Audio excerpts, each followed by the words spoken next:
Catilla's restaurant is located in the beautiful village of Sanatoga, just east of Pottstown. Catilla's restaurant offers lunch, dinner, and takeout Tuesday through Sunday. Catilla's offers off-premise catering and corporate delivery, as well as our beautiful banquet facilities. The Creekside Lounge is open 6 days a week and features entertainment and good times. Catilla's Restaurant, relaxed dining with a view.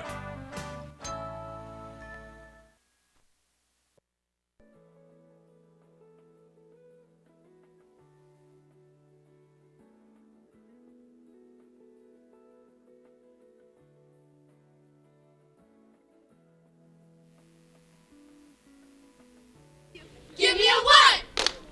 Give me a 2. Give me a 3. It's PAC10 on PCTV. Credo, 1, 2.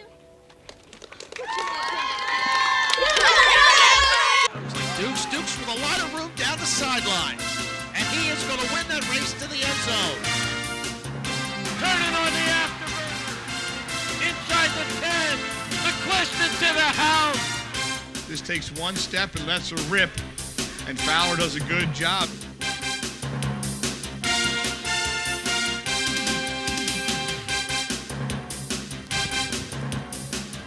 That's Marcus again. Now it's a fake. Coming out of it is Nyman, and Nyman waltzes into the end zone. Johnson pitches to Fung. Fung finds a hole. He's up in a hurry, and Wilson can't make the tackle. Fung scores from 42 yards out. Still in the I formation. They're going to run the lead option. There's Hudgens. Does a good job. Look at it. He could be gone. They have the angle. And Torrey Hudgens is going to take that one 72 yards for the Falcons.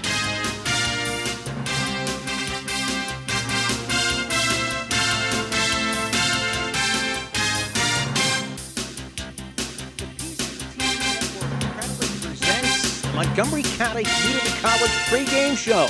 It is Pope John Paul II and Pottsgrove. Hello, everybody. I'm Al Ganoza, joined by my partner, Bernie Gallagher. Bernie, I've been looking forward to this day for a long time. The opening, our first telecast in high school football. Tonight we feature Pope John Paul, who had a pretty good year last year, making it to the district playoffs. Excellent point, Al, and you mentioned the opening night. I mean, the end of summer means one thing, the beginning of football season. There is a buzz in the air. There's nothing quite like the raw energy of opening night. Now for the breakdown, Pope John Paul II. 1 year ago, Mike Santillo did a tremendous job in his third season. They were one of the biggest surprises in the Pac-10. They qualified for the District 1 Class 3A playoff, but clearly, it's life after Cottolese. The Southpaw star quarterback off the graduation, along with Johnny Chernesky, their star running back, now a post-grad player at the Hill School. However, Jamel Stinson, their big play wide receiver returns. This is a kid, you get the football in his hands 10 to 15 times, he can take it to the house. How do they beat Pottsgrove? Conventional wisdom, stop the run. Versus the heralded Falcon option, you play alignment and assignment football.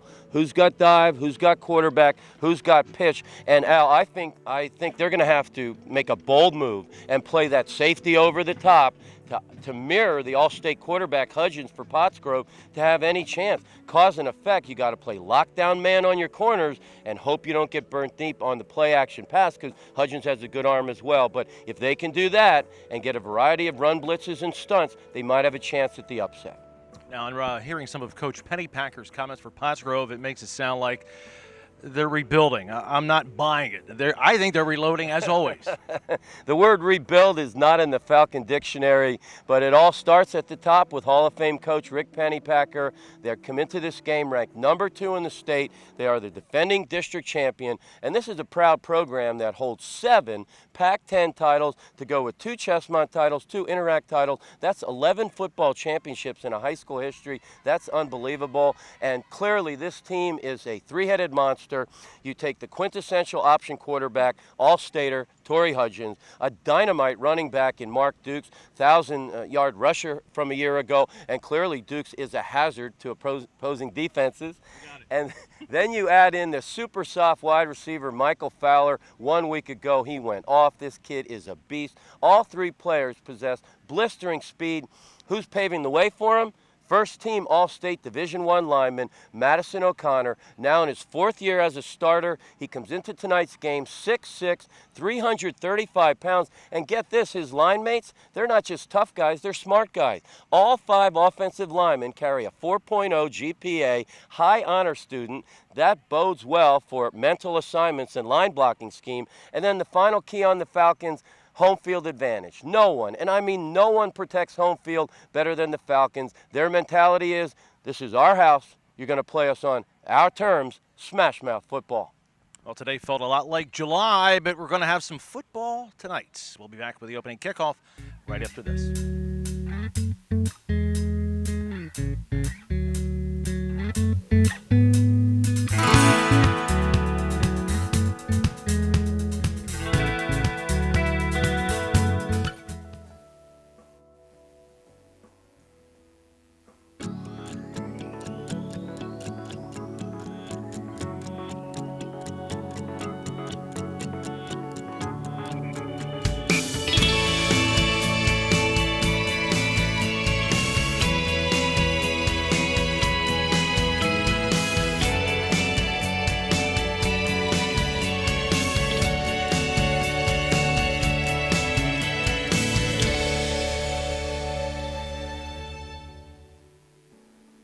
Are you tired of looking at that dark and dingy car you're driving? For over 50 years, Rocket Car Wash, with its expert care and technology, has cleaned thousands of cars. We'll help restore the luster and brilliance of your car with special attention to the fine details often missed elsewhere. We'll also offer hard-to-find accessories for your convenience. Let the folks at Rocket Car Wash give your car new life with a shine that will have it looking just like it came off the showroom floor. Rocket Car Wash, West High Street, Pottstown. At PMSI Sleep Wellness Center, by performing a simple sleep study, we can diagnose and treat various sleep disorders. Our team of specialists can personalize your treatment options and offer the best quality care. The sleep technicians were very professional and friendly. They made me feel very comfortable during my sleep study. I was diagnosed with sleep apnea. The sleep center helped me every step of the way. With the help of my CPAP device, I've never felt better. The Sleep Wellness Center, because you deserve a good night's sleep.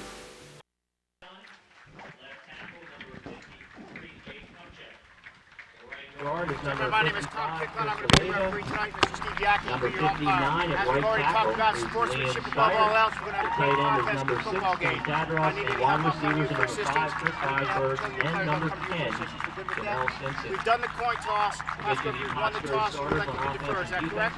I'm going to stay right there, number 54. I'm going to touch your pads now.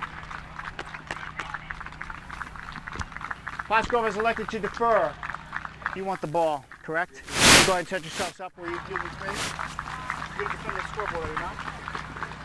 You're going to defend the scoreboard? They're receiving the ball. Okay. Hey, and there we are, just following the coin toss. Pottsgrove will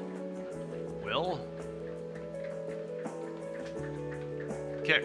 I guess they won, they deferred. Pope John Paul in the white shirts will receive, and there we go. And Al, if familiarity breeds contempt, it will do that tonight. This is the 3rd time in 12 months Pope John Paul II and Pottsgrove have played. Coach Santillo from the Panthers has to be saying, you know, really? 3 times in 12 months? The other way to look at it, you get it out of the way. And there you see Coach Petty Packer. Wow, 24 seasons already. I remember his first back in '89. Yep, and his first championship in 1990, one of his sweetest seasons. And 7 titles to go with the 4 titles the school had won prior to his arrival. Coach Penny Packer, a 3-sport star at Springford High School and a very good Division I football player for the Peach Bowl champion West Virginia Mountaineers in 1975. Nice a cappella version by the singers doing the alma mater and the national anthem. I want to thank the athletic director, Gary Dorenzo, making us feel very welcome. The band did a rendition of Bringing Sexy back in honor of Gary tonight. Well, he didn't make me feel welcome yet, so I'm not thanking him just yet. Who's that? Mr. Fowler kicking off. Yeah, you got a kid who is only in 10th grade, number 7. He is an electric athlete. He was the Mercury Player of the Week 1 week ago. And you never know with Coach Tomaso's special teams, you got to be ready for an onside kick. Weisbergs and DiPrinzio back for Pope John Paul. It's going to be Weisbergs from his own 11. Right up the middle. Drags a tackler for a couple of hard-earned extra yards, and Pope John Paul will start just shy of its own 30-yard line. And I'm going to chart that this year. That was an Achilles heel of Pottsgrove at times last year, starting field position for the opponent. This case, I think any coach will take it on the 30. This is a Pottsgrove defense that has 5 of the front 7 returning, so you can expect them to really be tenacious, flying to the football defensively. You do have some new names in that defensive backfield, however.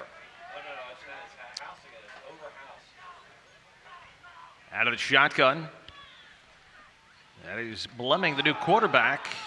He's going to hand off. Barely even got a chance to catch the number. The Falcons winner that quick. That was DiPrinzio. And Al, that was a problem 1 week ago. You got an outstanding young quarterback replacing David Catalese and James Blemming. The Pope John Paul II quarterback threw for 317 yards 1 week ago, but the offensive line only able to produce 6 yards rushing. And it does not get any easier this week with that group up there.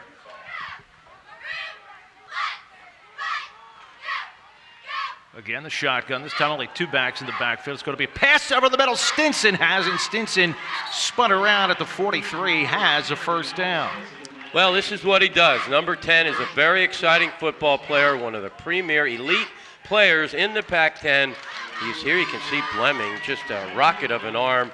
And Jamel Stinson, star off that championship basketball team from 2 seasons ago. This kid is the real deal. He's getting a heavy look from colleges. Marquise Bearfield on the tackle. Had a great year last year as a sophomore. Falcons show blitz. Pass out in the flats. DiPrinzio trying to reach up, couldn't get it. That will be incomplete. Doesn't look like it would have gone for anything anyway. And well defended by number 4, Seni Polamalu, Micah's younger brother.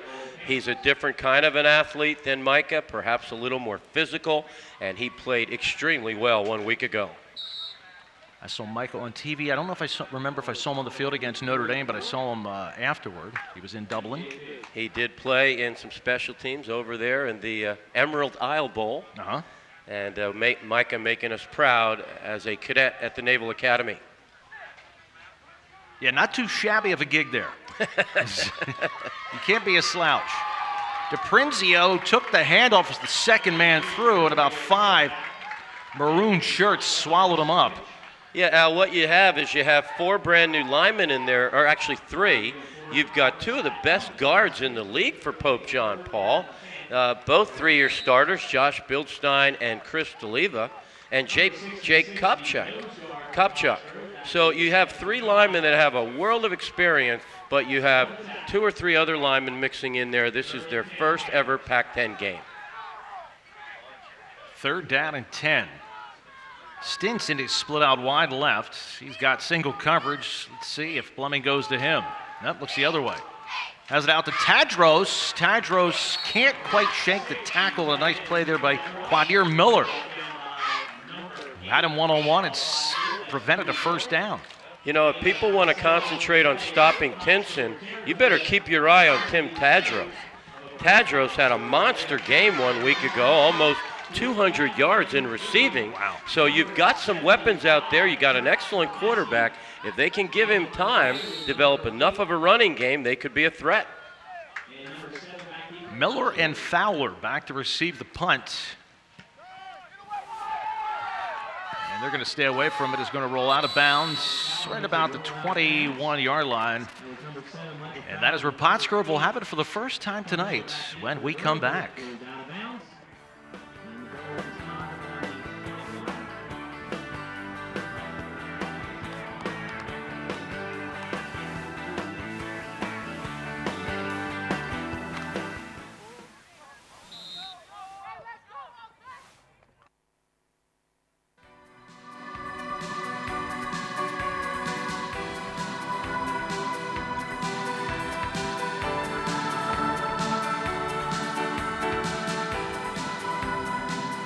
If you've been injured at work, if you've been injured in a car accident, if you're having problems with your neck, your low back, you're having migraine headaches. If you're suffering, you need to see us first. We can help.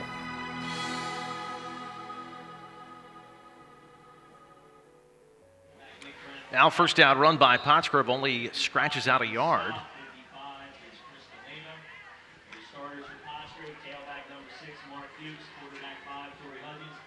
Torrey Hudgens is your quarterback. He is in the shotgun. And he has two wide receivers out left, one right. And he's going to run the football. Has a little crack on the right side. Finally pulled down. Before a pretty good pickup there. It was Justice Smith who dragged him down close to a first down. Hudgens is a monster. I mean, 1 year ago, ran for almost 2,000 yards out of the quarterback position, scored 28 touchdowns. He typifies the qualities of an RG3. Robert Griffin III, the quarterback for the Washington Redskins. This kid can kill you running the football. I've watched him throw the football in practice as they do get the first down. Torrey Hudgens, one of the top quarterbacks in the state of Pennsylvania. He had a great game in that rainstorm last year we saw at Boyertown. That was 2 years ago, believe it or not. Was that 2 years ago? Time flies. Oh, he got thrown into the game as a sophomore when Chestnut went down to an injury. That's right. First down for Pottsgrove at the 32-yard line, we'll call it. Looks like Dukes spun around and pulled back. Scratched about 2.5 yards. And Dukes, I mean, everyone knows about him. 1,000-yard rusher from a year ago. This Dukes a real hazard to the defense. I know you liked that one out. I did. But I remember that. You got to remember, they won the district title. They had, for the first time ever, two PAC10 teams faced off, Phoenixville and Pottsgrove, playing without Mark Dukes. They played Archbishop Wood, one of the top teams in the country, without their 1,000-yard rusher and only lost by 19 points. You may say, well, 19 points, that's the closest anyone came all year to one of the top teams in the country. They won the championship game by 50 points. They shut out McDevitt. First down run. That's Dukes again. Goes right up the middle. Coach Pennypacker not afraid to pound the gut running the football. And pounding the gut with this pistol veer offense. You need a fullback who's physical. Robbie Curtin, one of the candidates for league MVP, in my opinion, 1 year ago, now graduated, is being replaced by Brennan. Number 32 for Pottsgrove, Nick Brennan. We saw his defensive prowess. Now he's being asked to play fullback. You know what? I saw his picture in the program. He's a mean-looking dude. and his profile said, what do you like to do? He said, I like to hit people. Third down and 2. Looks like Michaels took the handoff. I'm sorry, it was not Michaels. That was Brennan. Brennan, and he gets popped immediately. He's going to be close to a first down, depending on the spot. Well, they have it. Riley Michaels will enter the game, number 13, a talented young player, younger brother of Ryan and Danny Michaels, two outstanding Pottsgrove Falcons through the years. Are there any more Michaels on the way? I'm thinking Coach Pennypacker hopes so.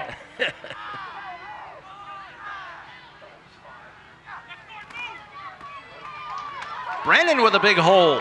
Brennan into Pope John Paul territory with another first down for Pottsgrove.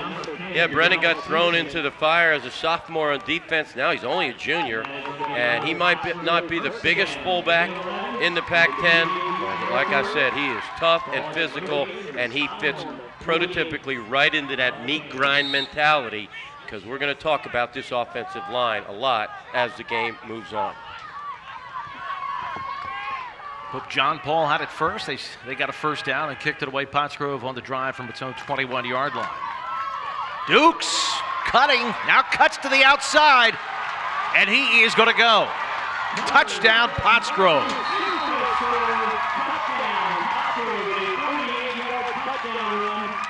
Amazing. Dukes, Jukes. Well on his way to 1,000 yards again.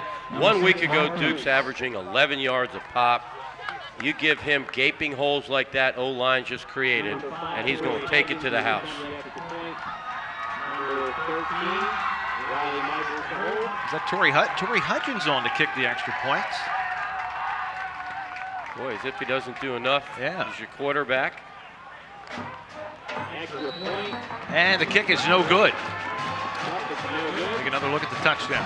One more look. You can see an O-line that just keeps on chopping wood.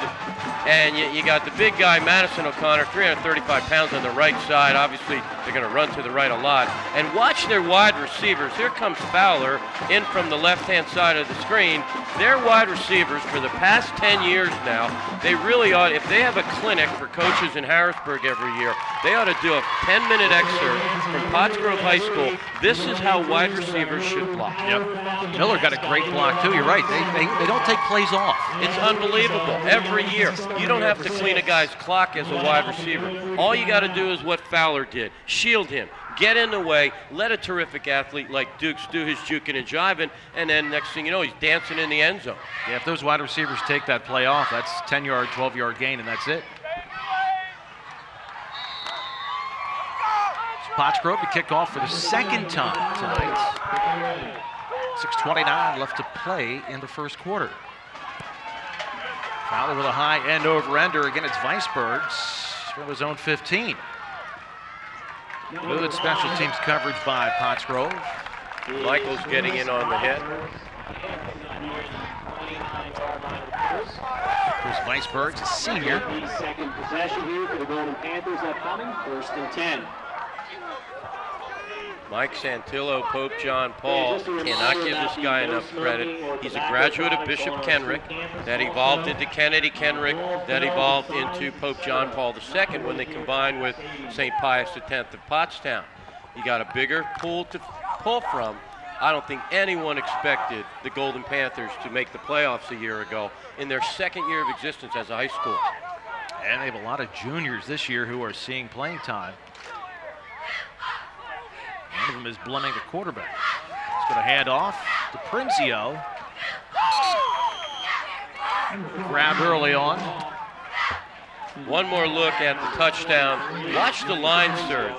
We've become accustomed through the years to maroon jerseys leaning forward, and there you can see shaking and baking, number 6, the fourth of many touchdowns that he will score this year. You got to wonder what that Archbishop Wood game would have been like had Dukes been able to play in that game 1 year ago in the state playoff, playing one of the top teams in the country. The Grove played them tough. No, can't imagine a team better than Archbishop Wood last year. 10 Division I players on one team. Second down to 9. It's going to be the deep pass. Stinson is out there. Great coverage by Fairfield. Excellent. Marquise Fairfield, a lockdown cover corner, but problematic was the blitz. The middle linebacker, Brennan, on a straight-up stunt, untouched, right into the quarterback's face, and that had a lot to do with the outcome of the play. And, you know, as good as James Blemming is, throwing for over 300 yards 1 week ago, when you got the middle linebacker in your face on your release point, that's, again, going to be problematic. Yeah.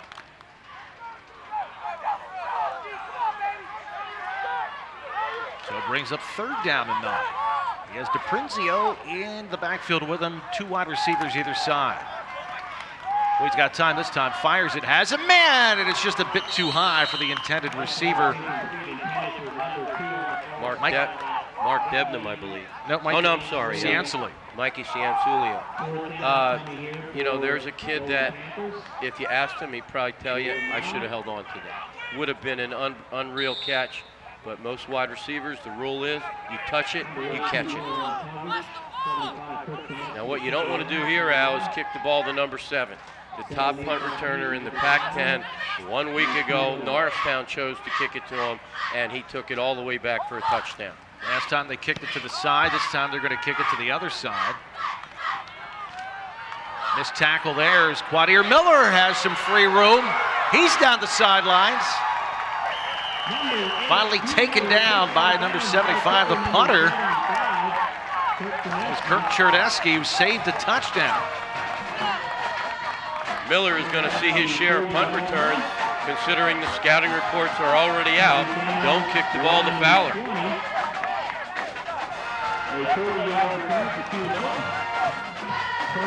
Yeah, who do you kick it to? Kick it straight out of bounds. That's what I would do. The last time there was a kind of a squib rugby punt. It went out of bounds at the 20-yard line. I'll take that with no return. Yeah, this time it's on the 20, just the wrong 20. Last time Pottsgrove took it 79 yards, and it didn't take that long. It was all on the ground. They're going to keep it on the ground this time. Hudgens on the option. He's going to make a cut. He is going to have a touchdown. And you got to go for 2 here, according to the point chart. You miss the extra point. Hudgens with magical decision-making ability. Keep in mind, Al, he is reading the true triple option, an offense that evolved, the veer option as it's called, in the early 70s. And interesting to note, a lot of the origins of the veer option come from West Virginia. And one of the early teachers of it was Bobby Bowden, who was Coach Pennypacker's coach at West Virginia. I actually was on the sidelines, got to see Coach Pennypacker play in college with my high school quarterback. And here, years, decades later, they're running it to perfection. Hudgens will hand the ball to Bearfield. Tries to skirt over right guard. He's close. Let's wait for a signal. It is no good. Did not get to the goal line. Pottsgrove has not done much wrong on offense at all. We have not played 7 full minutes yet. They already have 2 touchdowns.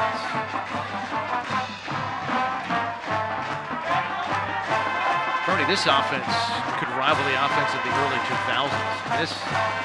Well, yeah, you talk to people in Falcon Nation about the greatest teams ever. I looked at those 7 teams this week very closely. I feel either the 2000 team, and I was on the opposite sideline of what was a Pac-10 championship game. There were 10,000 people here, if you remember. And the 2003 team that you and I did that whole season, that was the team that lost to O&J, got smoked in the opener, and came back and steamrolled the rest of the schedule. The way that team played at the end of the year was as good, if not better, than the 2000 Pottsgrove team. Yep. DeFrinzio this time from his own 12. Trying to find a crack. Found the crack, then found a big maroon shirt and got popped. Last week, Pottsgrove a 35-0 winner over Norristown. You ready for this, Al? Pottsgrove scrimmage number 1, 0 touchdowns allowed. Scrimmage number 2, 0 touchdowns allowed. Game season opener, nothing. Not one team has crossed the goal line yet this year against Pottsgrove.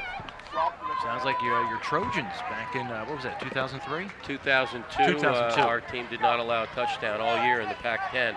That was an amazing group of young men that I was blessed to coach.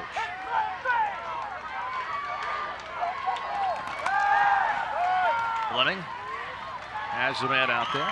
It is caught for a short gain. It is Tim Tadros on the reception. Didn't have a lot of time to maneuver afterwards. And for the Golden Panthers, we can call them the Panthers, I'm told, by Panther down in Panther country in Rotorsport. This Fleming kind of surprised a lot of people last week, especially in the second half against a good Berks Catholic team. He looked more polished than a kid playing his first game ever. Well, people forget 1 year ago, Cotalese got a mild concussion. Blemmings got thrown into a Pac-10 game and played very well. Has some time, fires it over the middle. It was broken up by Fowler. What did Tadros? Tadros catches that. He might break out of the secondary and have a chance to take it the distance. But he didn't, and it did not. Pottsgrove having the luxury of a ton of athleticism in that defensive backfield. They can lock down, play a lot of man.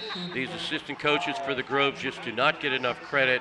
Bill Bradford, Bill Hawthorne, Jim Algio Jr., that name sounds familiar. Yeah, I know that guy. Mike Tomaso, Eric Engstrom, Brent the Hammer Herring, and Preston Moser, along with Josh Ford now coaching. Nice chuck by Blemming. Has Stinson for a Pope John Paul first down, and that's a big one. They won't have to punt it away to that Pottsgrove machine again. Yeah. Boy, Stinson showing those soft hands. When you watch the way Stinson pulls that in, looked like a give and go play in the paint on the hoop score. This kid has that very delicate athleticism to go with blazing speed. Yeah, he looks like could be a blue chipper. Gotta like those lime green spikes, too. Yeah. Make it look quicker. Pottsgrove dancing around. What, they encroach on the neutral zone? Yeah, it appears that they did, and it'll be 5-yard penalty against the Grove. You know, Al, I've been charting this Pottsgrove team for the last 10 years now as an announcer, and the big three: special teams, penalties, turnovers. Special teams, arguably the best in the Pac-10 under Coach Tommaso. Penalties and turnovers, every week it's boring. 3 penalties, 1 turnover. 2 penalties, no turnover. That equates to W's. Fleming has, man, that's Stinson again, making some moves out the secondary and has another first down inside the Pottsgrove 40. You know, in a way, there's a silver lining. When you're going against a proficient passer and receiver, like you are with Stinson and Fleming, this is what Pottsgrove needs to do to ramp their level of defensive backfield play up. You got some new names in there. You're going to beat a Springford, who's got Coyne that can threw for 2,000 last year. You're going to beat Archbishop Wood. You better be able to play pass defense. I don't see how anybody's going to run against these guys. DePrinzio gets through a early wave on the blitz, and that prevented a loss and gets him a gain of about 4 or 5 yards. Some big shoes to fill in that backfield. Johnny Chernesky, now a post-grad player at the Hill School, playing over there with Adam and Seth Regensburg. Adam Regensburg may be the best player in southeastern Pennsylvania, playing right here in Pottstown for the Hill School. And if you ever get a chance to get over there, boy, it's certainly something to see. But getting back to Chernesky, he's their kicker, their long snapper, their 1,000-yard rusher, and he's gone. They got big shoes to fill. Fleming getting chased and has a lot of green in front of him. Fleming inside the 20-yard line, another first down for the Panthers. Coach Pennypacker throws the headphones. He wants a timeout. He's not happy. He almost broke his wrist signaling for that timeout. He was so mad. Here you can see when you run a variety of stunts, you can see backers are coming. O-line does a nice job of sealing it off, and they lost contain, and Fleming shows good cerebral thought pattern there. I don't need to prove anything. I don't need to run anybody over. I'm way downfield. I got the first down. Take the dive, the slide. Now you're in the red zone, and here, as we have seen through the years, red zone efficiency critical to W's. Now your quarterback there, Mark Dukes, looks like he made the tackle out in the secondary. Now we want to take a minute to again announce it's our first year of football season under our new hometown station, the PCTV Network. Our CEO, Gus Teller. A lot of real positive energy. It's a new time for us, and we want to thank all the sponsors who are putting Pac-10 Sports into your living room. Anyone who's interested in sponsoring, you contact me, Bernie Gallagher, on Facebook. Al Ganoza and I will bring the coffee and donuts. Right. We'll sit down about putting your business on TV, but a bright new energy, a good energy in Pottstown with Gus Tellis and the PCTV Network. I'll sing your jingle if you want. maybe they don't want that. Check us out on the web. Just Google the PCTV Network. BJP on a nice drive, and that might back him up, although they're saying Pottsgrove jumped first, and that caused PJP to move. Final thought on the network, out for the Prior to first the time snap. ever. False start. We are live Offense. streaming 5-yard penalty. on the Playing. internet. First down. These games are going to be shown all weekend. You're going to have 7 broadcasts of this game all through the weekend. Nice. Check the Mercury for your times and channels. The games will then be archived on demand on our website. So it might take 2-3 weeks to get them on the website, but you're going to be able to go back 5 years from now and dial up any game you want. Nice. Fleming had his man, and that was Weisbergs, who wanted an interference call against Michaels, but it looked like good coverage. Michaels had him blanketed. Second down 15, that penalty. Putting him back. Hey, there's our guy, Don Seeley. Nice. And Dave Kurtz. Yep. Two legends. Don Seeley, had a nice opportunity to chat with him before the game. He looks good. He does. He really looks like he's been working out. He's been doing some deadlifts and squats. Dave Kurtz, he's former fellow O&J alumnus. And one heck of a baseball player. Oh, yeah. All-state basketball player, too. This is DePrinzio. A lot of maroon around him. He gets it down to the 15-yard line. That'll regain the penalty yardage, and a couple extra is going to bring up third down at about 8. DePrinzio, diminutive yet feisty. He's a guy looking to fill that void left by Chernesky. What you are seeing in the battle of the Hogs inside, the Pottsgrove D linemen, two of them new starters, are going against two of the top linemen, three of the top linemen in the Pac-10 in D'Aliva, Kopchuk, and Bildstein. Third down, about 8.5. Blemming in the shotgun. Look at end zone. He's getting chased out of his pocket. Takes a good shot. One of the guys in there was Patrick Finn. Well, Al, you're the coach here. You got a chance at a 35-yard field goal or take a shot at the end zone. You're down 12-0 on the road. What do you think? I take a shot for the end zone. Absolutely. You know, here's what Coach Pennypacker has. That guy who made the hit, Patrick Finn, he's a sophomore, Bernie, 6'3", 220. Where do they grow these kids? Yeah, and O'Connor only outweighs him by 115 pounds. Yeah. A lot of rumors floating around about number 76 for Pottsgrove, Boston College, Northwestern. He'll have his pick of any college in the country. Blemming looking, has the time, floats it, wants to DePrinzio. Good coverage by Pottsgrove. I'm sorry, it was not DePrinzio, that was Alex Valeri. Jalen Mays, number 9, with excellent defense. As we hear the booming PA announcer for this stadium, Coach Bailey of Pottsgrove, a legend in his own mind. I used to be a legend in my own mind until I started losing that line. You look good. It's Thank just, you. again, So a real testament to the power of Botox. Right. Really, you look fantastic. You know, if you get enough plastic surgery, it starts to pay off. Well, that was a nice-looking drive by Pope John Paul. At least they kept it out of Pottsgrove's hands and stacked them back inside their own 20. Hudgens is going to chuck it for the first time, has a man downfield. It's Fowler, and it's just a bit too far.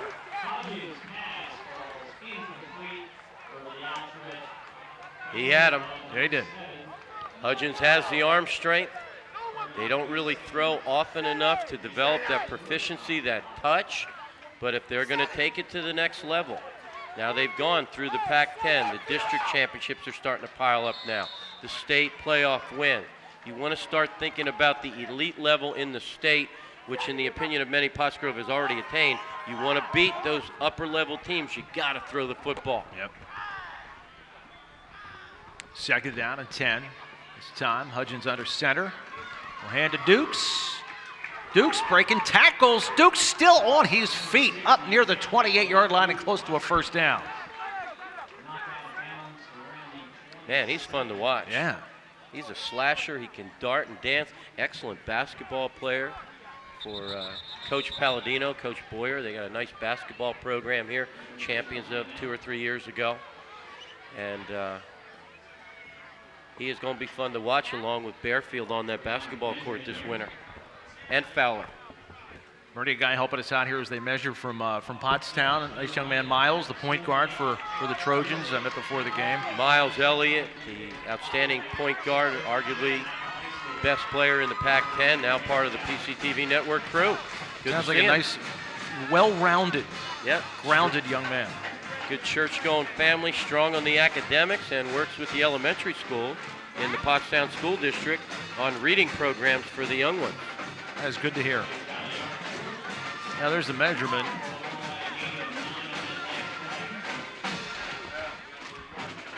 Looks like they are just a bit shy of their first down with 24.8 seconds left to play first period. Pottsgrove on top 12-0.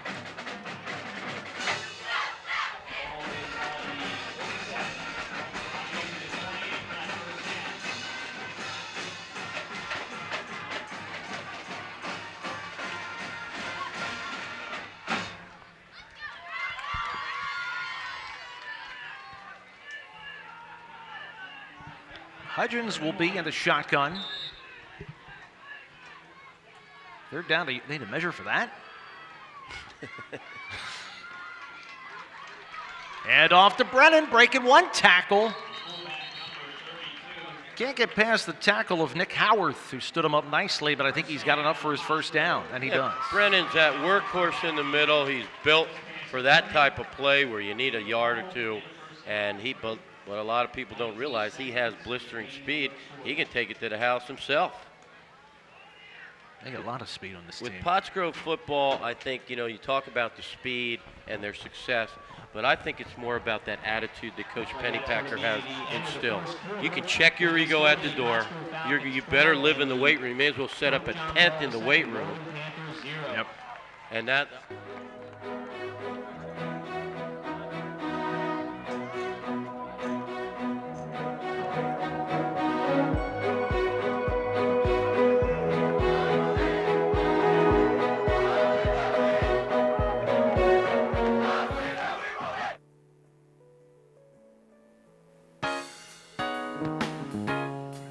Nothing could be finer than eating at the new VIP Diner. Whether it's breakfast, lunch, dinner, or a midnight snack, the food and service at the new VIP Diner will have you coming back. Now that's my story, and that's a fact. The new VIP Diner is definitely back. Because you have better things to do than to wait hours in an ER waiting room. PMMC will have you initially seen by a clinical professional in 30 minutes or less. Now, with average wait times online or on your smartphone. And to add peace of mind, our doctors and highly trained staff are backed by a full range of diagnostic capabilities to care for both big and small emergencies. Get faster quality care. PMMC ER Service Pledge with posted average wait times. Learn more at pottstownmemorial.com. Welcome back, everybody. First play of the second quarter from Falcon Stadium. Hudgens on the keeper, trying to slither off the left side. Is a nice-looking gain up to the 37.5-yard line.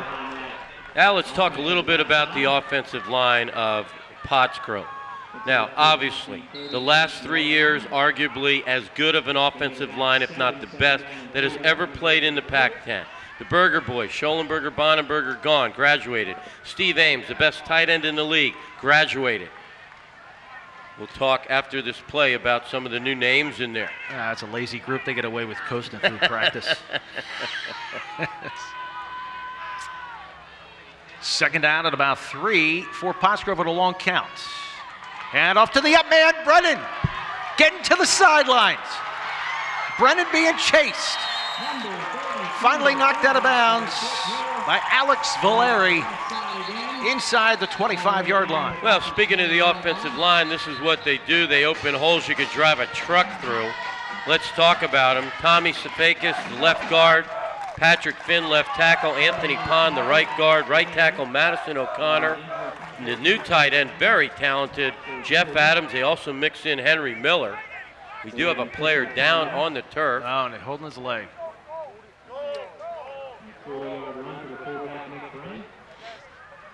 All right, while they tend to the down player, looks like Nick Howarth. We're going to pause for this. We'll be right back.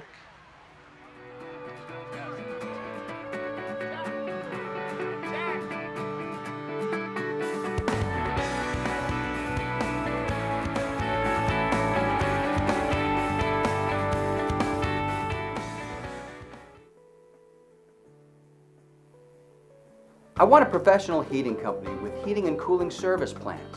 A company that considers my needs. I want the security of price protection plans. Along with 24-hour emergency service and heating oil delivery. I want comfort.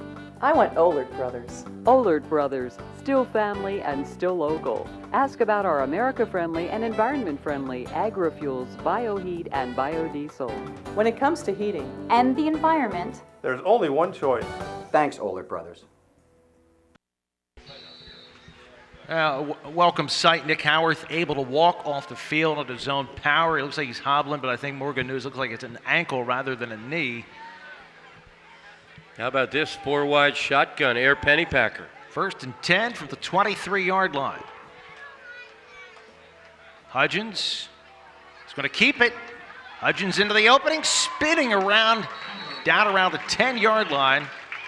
After being dropped by Justice Smith, he's going to have another first down for Pottsgrove. And again, the wide receivers downfield looking to get in on the business, but intelligently so as to avoid a penalty. Real credit to the wide receiver coaches for the Grove, Eric Engstrom and Josh Ford. Engstrom, a former star at Springford High School. Yep. Remember him?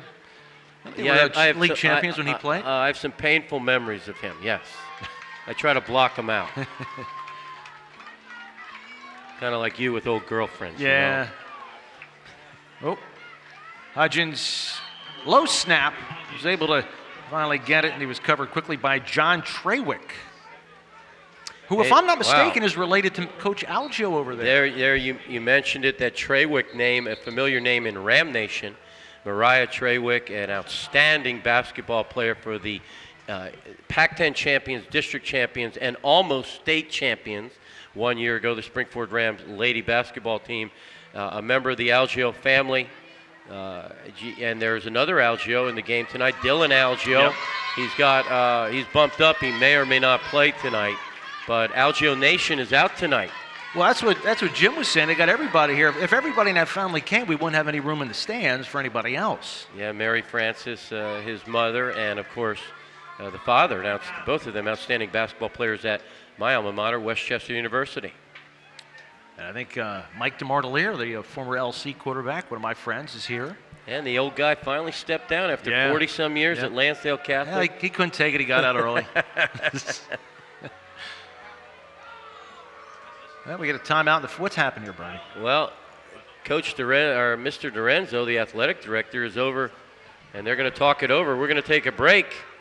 You're watching PAC10 football on PCTV Network. Yeah, we don't know what the stoppage was. One of my informants said the referees wanted Gary Dorenzo to pay up front as the Pottsgrove AD, and so I don't know. That's unconfirmed. Yeah, Mr. Short Arms himself. Alligator arms. One of these days, Gary's going to come up here and just throw me right out of his press box. Hudgens taken down. Great play there by number 42, Justice Smith, out of his linebacker slot.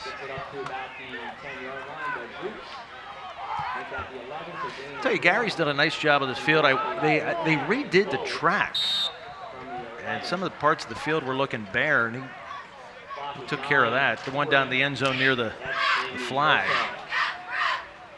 Yeah, it's a beautiful facility. Yep. The field is deceivingly aesthetic because underneath is a sea of shale. It does not take water well at all. Hudgens going to run the option, pitch back, fumble, the ball is on the ground, and Pope John Paul has it. It looks like Mr. Chernesky. I'm sorry. Yeah, Kirk Chernesky has it. The option offense is high risk, high reward. This is what happened. You're going to put the pigskin on the ground every now and then. Through the years, it is amazing that Pottsgrove has not fumbled more often, but a red zone fumble is enough to give a coach a gray hair. And very active. I've been watching on defense, number 42, the senior linebacker for Pope John Paul II.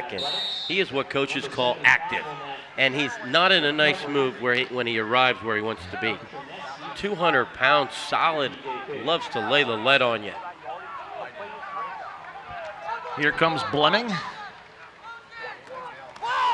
Oh, he drops the football. And is taken down immediately. Don't get a lot of room a lot of time in that backfield. Was that Brennan? They've been a really good variety of blitzes.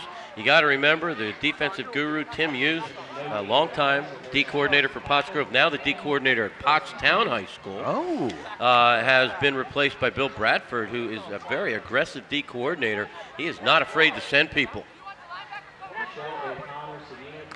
This Pottsgrove team led by their captain, Zach Birch and Torrey Hudgens. There you see the clock. Blemming wants to chuck it, sets up, fires down right sideline, has a receiver down there, but again, Marquise Bearfield just blankets receivers. Al, you know who he reminds me of? Angelo Berry. Yep. from same stature. The district championship team of 2009. Bare field, eerily similar to Angelo Berry, a lockdown cover corner, an excellent wide receiver. And no matter what Angelo Berry does for the rest of his life, he will always be remembered as the defensive back that did the pass breakup in the end zone in overtime to win the district championship for Pottsgrove. Coach Penny Packer's very first. Fleming wants to chunk it again, sets up, fires, has a man, and it is intercepted. Intercepted by Miller. Miller down the left sidelines, trying to cut back toward the end zone, is finally taken out of bounds by Fleming. And it's going to be 1st and goal for Pottsgrove.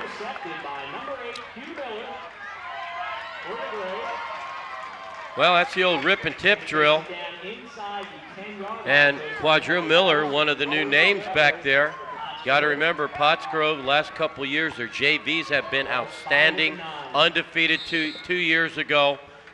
Possibly undefeated, maybe one loss a year ago. But these young kids have paid their dues on the JV level. Now they're up playing varsity football. And Miller, the old rip and tip drill, good vision. Boy, he's got some quicks too, doesn't he? Mm-hmm. Man. He can move. Good hustle by Fleming to take him down. That saved a touchdown, but for how long? Duke stood up and dropped. Trying to get the number there. 44 for Pope John Paul was in there. Treywick again. And one thing that really is apparent is this offensive line is led by Zach Birch, who going into last season replaced Danny Faust, one of the best, if not the best center to ever play in the Pac-10. People said, okay, we got a lot of guys back, but how are we going to replace Faust? All Zach Birch has done is step in. He's the captain, he's the locker room leader, and he's an outstanding center. 2nd down and goal. Hudgens looked like he wanted to pass, now takes it, gets it near the goal line. Very close. Pope John Paul saying the ball was loose. Referees aren't saying that. Coach Santillo taking a close look at that. He felt it was a fumble. Coach Santillo, an excellent athlete, as I said, for Bishop Kenrick. Played football and baseball, played at Del Val College, and also an outstanding basketball coach as well. Well, we don't have review in high school. The assistant coaches for Pope John Paul, Mike McTamney, Brian Kennedy, Steve Romano, Bill Baker, Rory Graver, and Jim Bildstein. One more look at it. Let's see if in fact it was a fumble. A little tough to tell. The knee may have been down. It looked like the ball did come out. Can I see it one more time, guys? We got that possibility. Right now there is a timeout on the field. Academic standouts for Pope John Paul, Chris Believa, James Blemming. Take one more look at it. Watch that left knee is down right about there as the ball squirts out. On the high school level, they'll often call that a fumble. Now, I didn't see who recovered the fumble, though. No.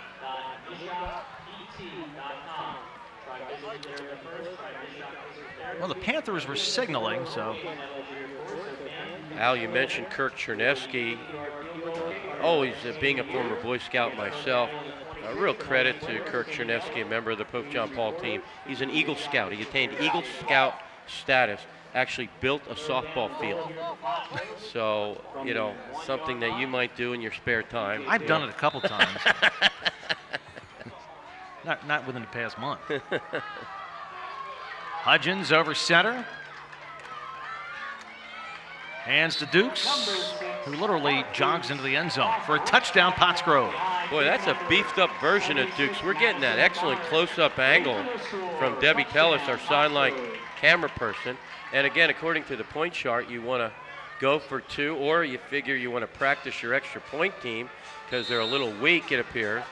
But, I mean, look at it, number 76 in the middle of your screen there, 6'6", 335 pounds. First team All-State 1 year ago. Watch 76 just blow people straight back. Wow. Al, when someone's that big, it's just momentum equals mass times velocity. What can you do? I mean, he gives everybody problems. He gives the equipment guy problems. How do you get a helmet that big, shoes that big? He has professional NFL size. That poor PJP lineman got double teamed even by the two guys. All right, 3 touchdowns on the board for Pottsgrove with 7:16 left to play first half.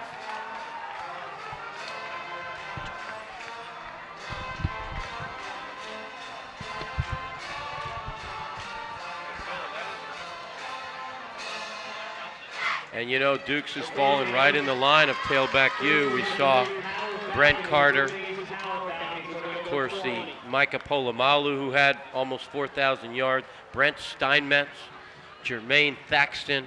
It's just one after another. Pac-10 coaches are just getting tired of it. Where do all these running backs come from? And you know, Coach is right. They don't have a ton of players here. They're in quad AAA. And they're one of the lower teams on that. They certainly don't have as many students as a Springford or an ONJ or even a Perk Valley. Oh, look at this return. Is that DePrinzio? Wow. Squirting through the tiniest of cracks to have a big return. And that's where Pope John Paul will start it from their own 33-yard line. A lot of people forget what the coaches did prior to Coach Pennypacker's arrival. Ken Harklerode, the former coach, who I interviewed on our channel 10 years ago. He captured championships in 63, 64, what was called the Inter-County League. And then they were also Chestmont champs in 74, 79. Then they joined the PAC-8 in, 86 that would have been. Started. Fleming fires it. Wanted Stinson. Stinson might be cramping up there. And it is a warm night, and that's what happens. Muscular guys like ourselves, Bernie. These two teams, if you go back to St. Pius and Pottsgrove, were Thanksgiving Day rivals. And of course, that will not happen anymore. There's no longer a Thanksgiving Day game for either of these teams, to the best of my knowledge. I know Pottsgrove does not play on Thanksgiving. And the combination of what was Pius and Kennedy Kenrick now forming the new high school in Royersford, Pope John Paul II. We're going to take a break. You're watching Pac-10 football.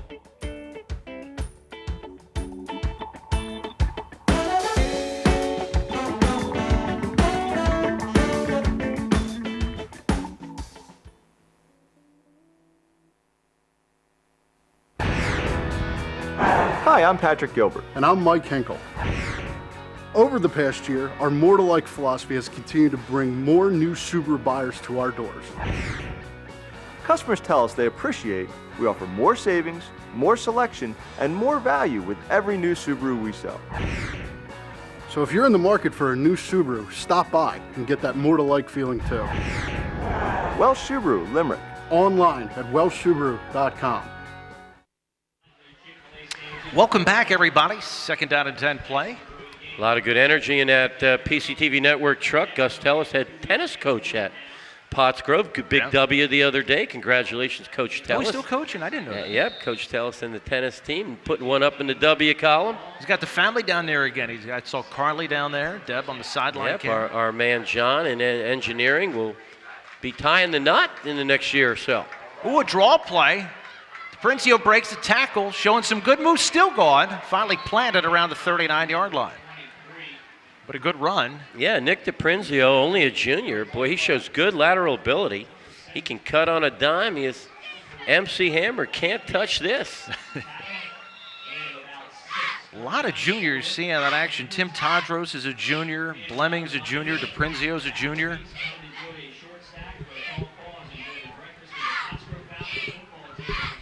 Third down at about 4 yards to go.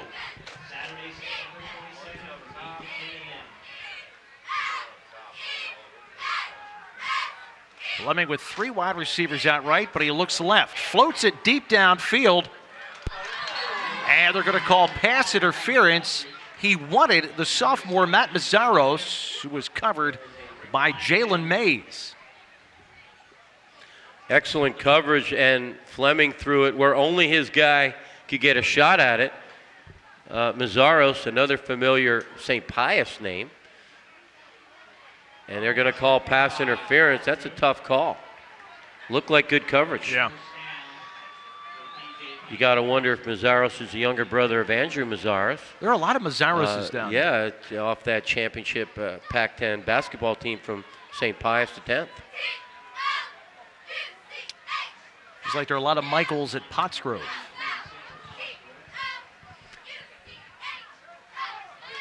Well, that's a big call because that prolongs the drive.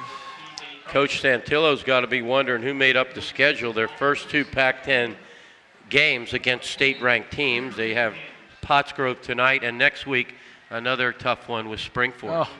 Springford, one of the top Class 4A teams in the state. When Pottsgrove and Springford play, you could easily see 10,000 people at that game. That becomes a championship game in the opinion of most. 1st and 10 at the 46. First time in Pottsgrove territory. Blemming chased out of the pocket and taken down by Hudgens. And he did well just to avoid a loss. Yeah, I like what I'm seeing in this Blemming. Coach Santillo described him as not just a pure passer, but he's tough and he's quick. And what I just saw on that last play, if I'm a college scout, I'm scoring all the categories. What kind of a field general is he? How cool a customer is he? How's his arm strength? His presence, his decision making. And then I look at quickness, speed, strength, and toughness. Second down, Blemming again in the shotgun. He's got DePrinzio back there with him. He's going to fire deep over the middle, has a man, and it is Weisberg's first down, Pope John Paul. Then they have the targets. Weisberg's taking the place of Jake Gribb, one of the top 2 or 3 receivers in the league a year ago, now off playing college football. And Weisberg gives him another target to go with Tadros and Stinson.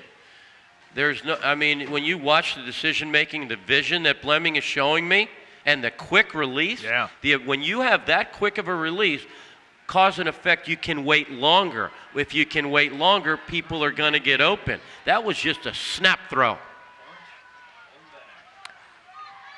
BJP on the drive, 4:55 left to play, second quarter. Blemming chucks it out in the flats. Has his man caught around the 21-yard line.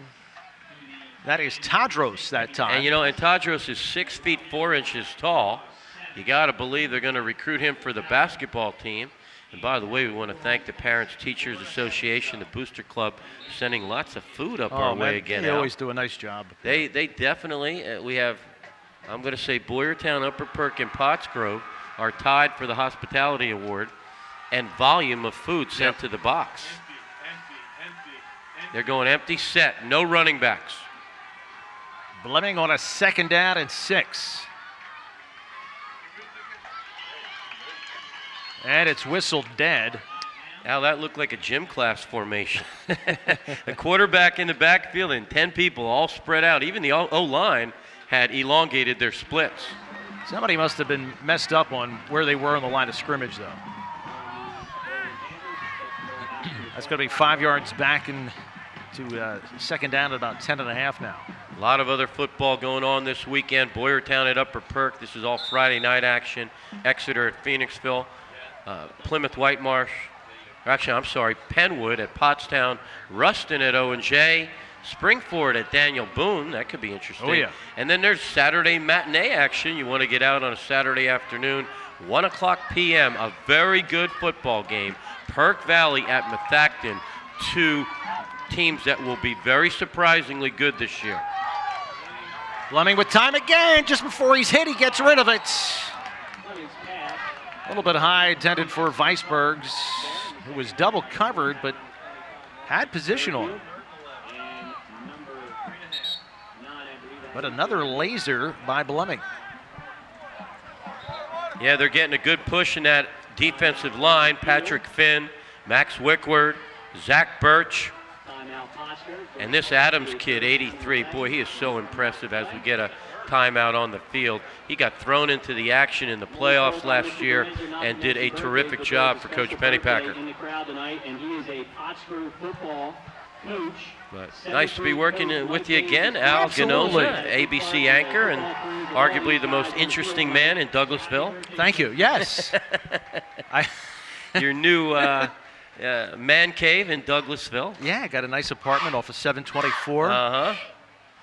And we see some young Ganoza athletes on their way up, coming up through the ranks as we say hello to Debbie Tellis down there, our sideline warrior for the PCTV network. My son Tyler just started at Pope John Paul the other day. Wow, he's a freshman there. and outstanding soccer and basketball player. Yep. They can play a little basketball down there, that's for sure. He's high jumping this year. Wow.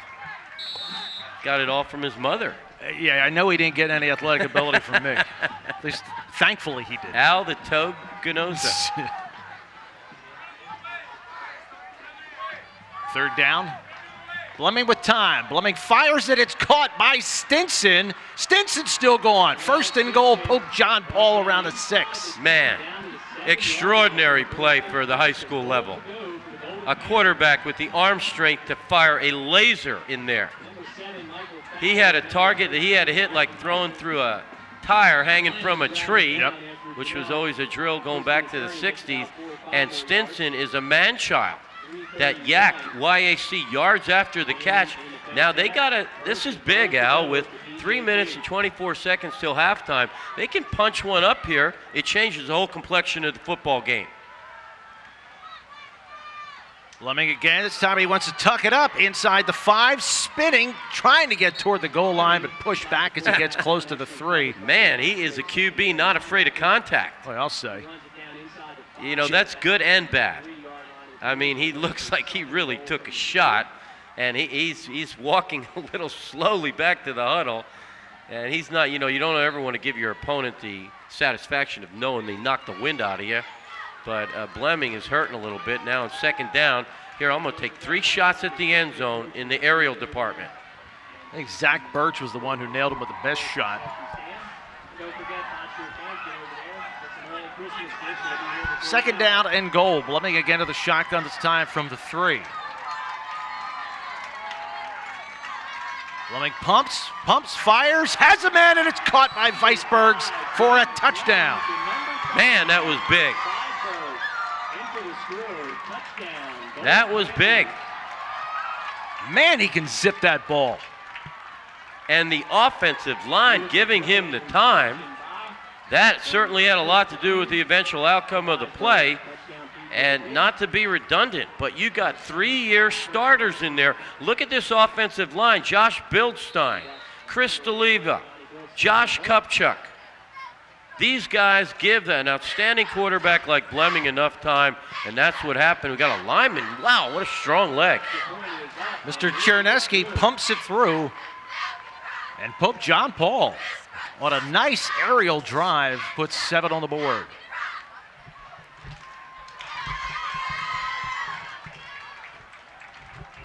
.223 left to play in the first half.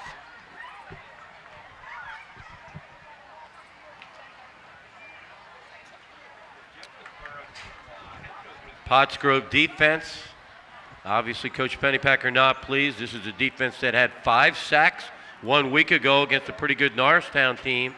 Sacks coming up by Anthony Pond, Jeff Adams, Pat Flynn, Senny Polamalu, and Riley Michaels. Had a nice chance to visit with Al Polamalu 1 week ago, get an update on Micah and Senny, as well as some guy named Troy Polamalu. You know who he is? Yeah, I think I've heard of him. Arguably the greatest defensive player in NFL history. He's not bad. But Senny plays the same position, strong safety. At the high school level, they'll call that your will or your weak outside linebacker. And he is anything but weak. They have an outstanding young Polamalu. And that is Senny, that's how you say it. That is Senny, is how it's pronounced. Number 4, and he's only a junior. He's 200 pounds, solid. And, of course, Al Polamalu, their father, a member of the 1986 National Championship team for Penn State. Defensive lineman. You know, Bernie, even though they completed passes, those receivers were covered. The coverage was good by Pottsgrove. That ball was just zipped in there, and great hands by the receivers also. Yeah, a lot of crossing action in the end zone. That's a tough cover for a defensive back. They're going to try a little pooch kickoff. Man, that is good catch. Good heads up. Excellent coaching there are some players at the high school level who are not aware that, yes, you can fair catch a kickoff, and Jalen Mays with a very cerebral play. Yep. They get caught up in the heat of the moment. And like you would have caught that and just gotten cream. Exactly. Well, I would have dropped it right off. And just another reminder. Yep, 2:21 left to play. Pottsgrove not known for throwing the ball, but they don't really need much time the way they run the ball. As well as, a lot of people thought, as well as Pottsgrove played, as much as people feel they're outmatched, you're only down 13 going into the halftime. You need a defensive stop here, though. 2:21 is a lot of time for a Pottsgrove football team. They can put one, if not two, scores up. A little bit surprised Pope John Paul not jamming more guys in the box, but you don't want to leave the wide receivers open either. Well, I think you have to gamble. You have to lock down, not in this situation, you're in kind of a semi-prevent, but in the normal flow of play against Pottsgrove, who is predominantly a run-oriented team, you got to lock down. Your corners are man-to-man. Your strong safety's man-to-man on the tight end, and I'm spying my free safety over the top, playing 8-man run defense football. He's going to mirror anything that Hudgens does. Hudgens wants to chuck it, fires it out, and through the hands of Fowler, who would have had a first down. But they're giving him cushion. You will not see that much. You might see one, maybe two times a year that Michael Fowler drop a ball.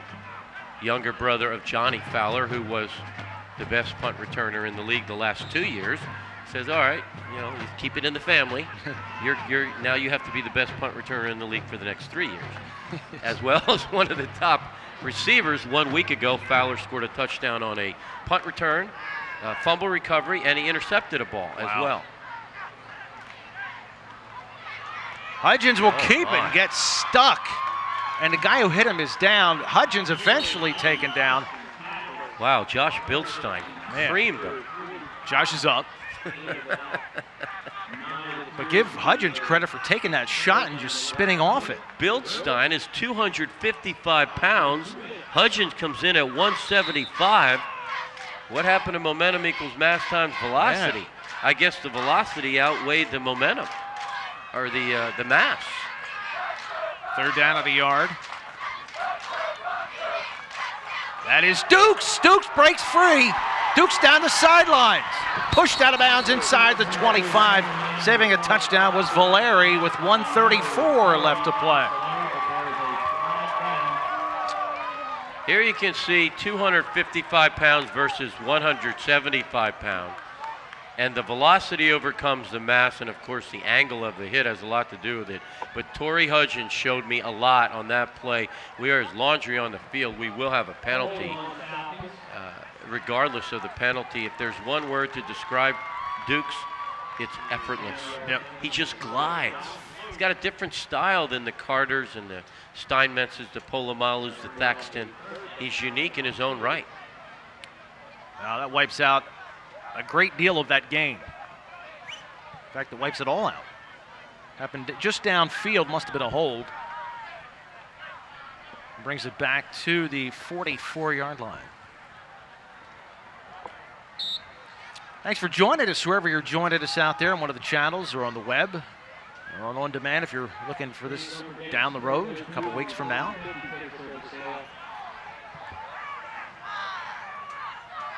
Third down to Hudgens with the I formation this time. Dukes off the left side and tripped up. Looked like Bill Stein got a hold of his ankle and might have saved a huge gainer. Yeah, I mean, for 3 years going into this season, Pottsgrove's offensive line just mauled people. It was absolute smash mouth meat grind. Now you got, as good as they are out, you've got 4 new linemen in there.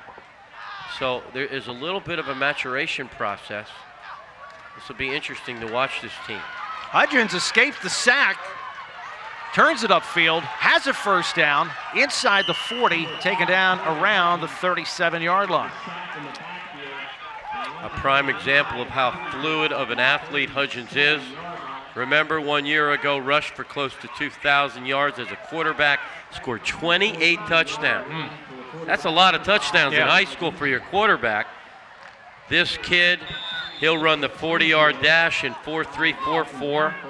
But what I like best about him is his field presence. Oh, nice tackle by DePrinzio. He just has that calmness out there. He got thrown in 10th grade, but he has that presence of mind. You look in a quarterback's eyes in the huddle, and this kid it's that yoga, that mind, body, spirit.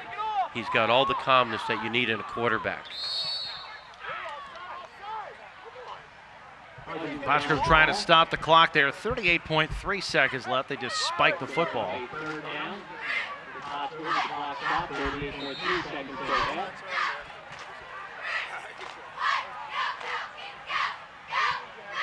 Third down and 7 after the spiking. Cosgrove trying to squeeze one more in before the end of the first half. Because you don't want to squeeze in a turnover either and have to see it go the other way. This is a big play, pivotal part of this football game in the first half with 38.3 seconds remaining. There's a timeout on the field. Panthers will take the timeout.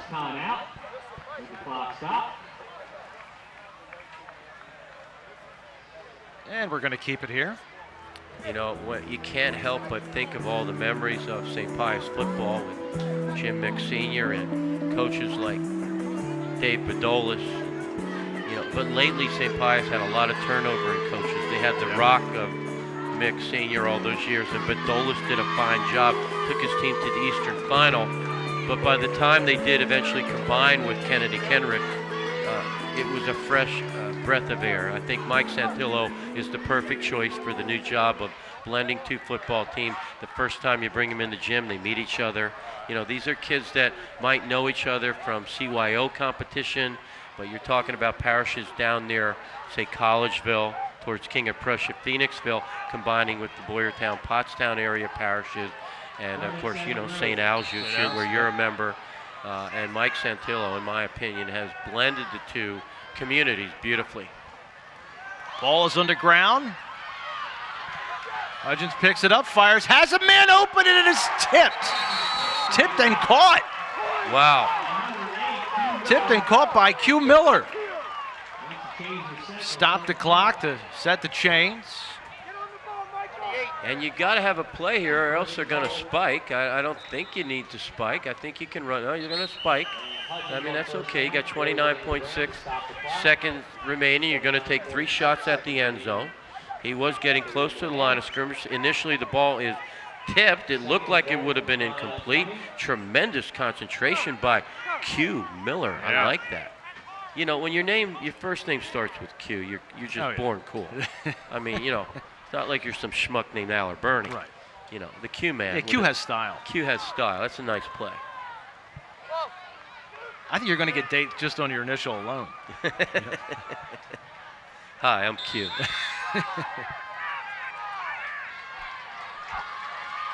Again, a low snap. Hudgens avoiding a sack, cuts it toward the end zone, and he's down inside the 5. Time ticking away inside of 15 seconds. Precious time. They're going to have to run a quarterback sneak. Apparently, nobody timeouts left. They're going to spike and run a 4th down play. Oh, my goodness. Oh, I thought it was 0.1, 8.1. 8.1 seconds remaining. They'll look back on clock management and perhaps think of options here. Could you have run 2 quarterback sneaks in the allotted time? It was a close call. It's one of those, you know, catch-22 situation. Now you got to believe you're on the 1-yard line. If we can't score from the 1, then we don't deserve it. And with an offensive line and a center like Zach Birch, you got to believe they're going to punch it in here. Hudgens under center. Will hand off. Dukes. Dukes has a touchdown. Why not run the ball to the right side where a very large human being exists? You can see him in your screen there.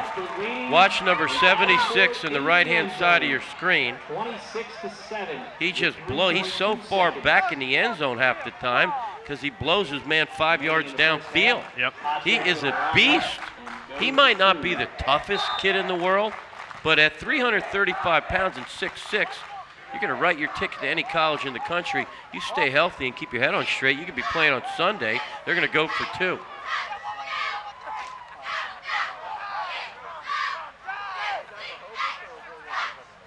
Hudgens on the snap.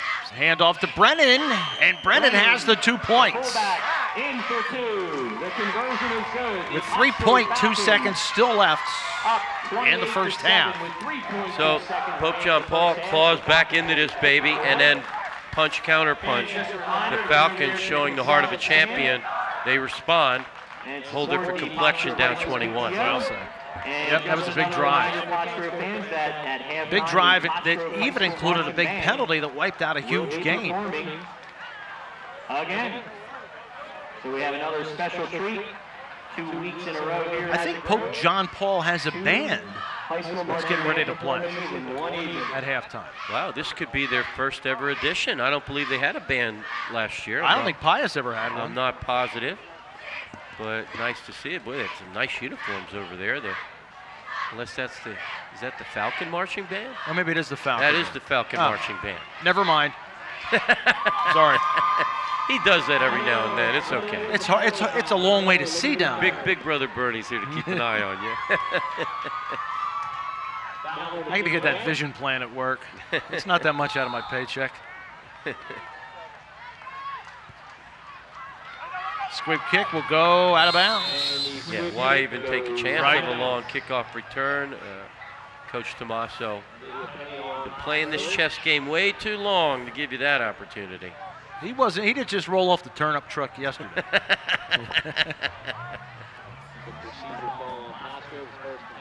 Al, you're an O&J guy. We got to quickly comment on last week's games. Now O&J, a major rebuilding year, obviously, again, after winning championship. After the Brumfield era won 30 games in 3 years. Yep. That will go down as one of the best eras in Wildcat football ever. But they're suddenly throwing the ball. It's air bar. Yeah, I never thought I would see that, but I think he has no choice.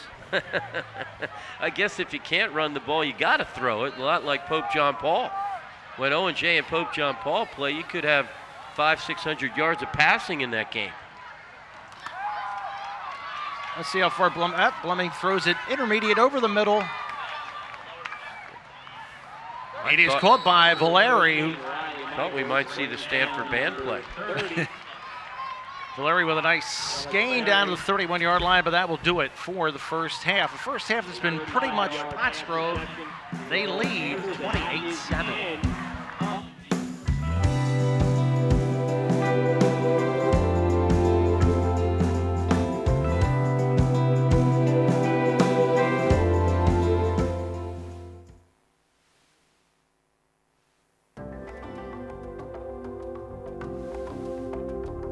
Meet Joe Can Do That. Joe Can Do That can fix anything. He can fix your car. He can fix your vacuum cleaner. He can even fix your electrical problems. But do you really want him to?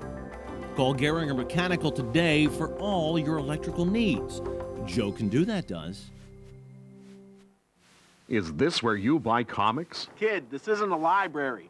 Hit the road. You should go to Humongo Comics. Hundreds of comic titles from major and independent publishers. Humongo Comics. Manga, graphic novels, gaming, collectibles, and the best selection of anime DVDs in the area for rent or to buy. Humongo Comics. Coventry Square, across from the Coventry Theater, Pottstown. Hey, Bob. What's got you down? I just can't seem to find a pharmacy that's right for me. Grab your cap. I'm taking you to Professional Pharmacy. At Professional Pharmacy, we're open and able to fill prescriptions 365 days a year and accept most insurance plans. Our professional staff offers individualized assistance with a variety of services, and we're the largest medical equipment provider in the area. Professional Pharmacy is awesome. And I love your new cap. Pottstown Cash Traders, located at 232 High Street, Pottstown, PA, 610-705-0304. Monday through Friday, 10 to 6, Saturdays, 10 to 4. Do you have items in your home that you're not using or just collecting dust? We buy things for cash. Cash for gold, musical instruments, tools, electronics, CDs, DVDs, and items of value. Highest cash paid. We are always buying and selling. We also buy gold, diamonds, and silver for cash. eBay services are available. Pottstown Cash Traders, located at 232 High Street, Pottstown, 610-705-0304.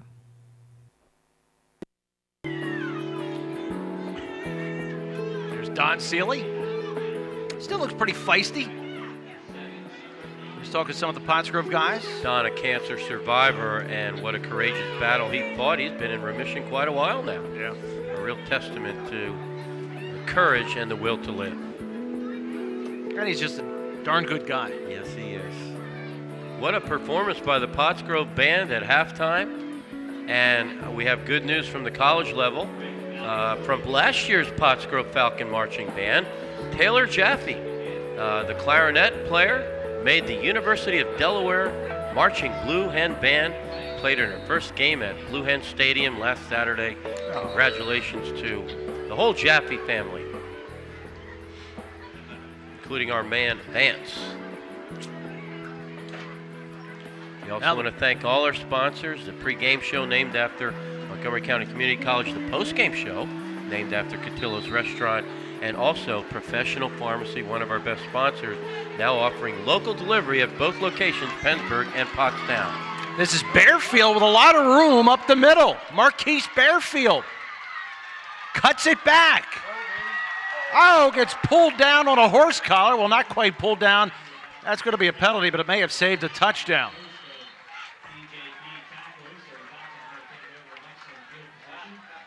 Yeah, that could have saved 6. Well, again, special teams is a game of field. You know, football is a game of field position. Special teams will dictate the field position, and it's just been unbelievable how strong Pottsgrove special teams have been through the years under Coach Tomaso. Don Shula, one of the greatest coaches ever, I read his book. He estimated that special teams, directly or indirectly, affects 40% of the outcome of the game. Gives them great starting position. They must have pulled the flag or picked up the flag because they're starting from where he went down. Wow, huge hole for Dukes inside the 20-yard line. Went off right tackle and blasted a big one. One more look at MB, Marcus Bearfield. We saw him 1 year ago. He is electric, shows great vision and cutback ability. Look at the people. Those are wide receivers. There's Polamalu and Fowler looking to block downfield. They never clip, Al. It's amazing how these downfield blockers for Pottsgrove are so well coached. You rarely see what is common at the high school level, a blocking penalty behind the back. Dukes again off the right side, finds an opening and powers inside the 10-yard line. And you saw in the replay, it was not a horse collar, it was the shirt. And it was a good open field stop. Didn't bring him down, but it slowed him down. And why not run to the right-hand side? When I coached the 2002 Pottstown team, our right tackle, Brandon Nixon, was also 340 pounds. And people started to figure out, yeah, we like to run to the right because, yeah, we got a 340-pound guy over there. And our left tackle was only 338. He was lighter. Brennan dishing out some punishment, taking some too as he gets inside the 5. And the baton has been passed at that fullback position. We saw Preston Hamlet just light up the scoreboard as a fullback for Pottsgrove under the chestnut green Polamalu era. And then, of course, you saw Curtin, Robbie Curtin, 1 year ago. One of the top 3 players in the league, in my opinion. And now Brennan steps in, only a junior. He's tough, he's quick, he's smart. First and goal at the 5. Hudgens surveying the damage.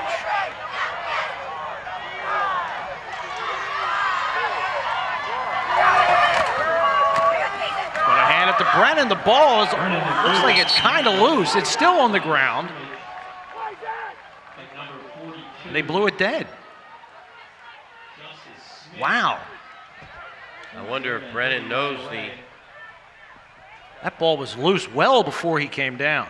Yeah, I have to agree with you. I wonder if Brennan is aware of the history of that number, 32 at Pottsgrove. And our boy Brent Carter. Oh, yeah. Who went on to play at Penn State. Who, congratulations, by the way, just bought his first house. My buddy on Facebook. Hey, that was good camera work we had there, whoever was doing that. Our man Bucktown's own Matt Wagner up here.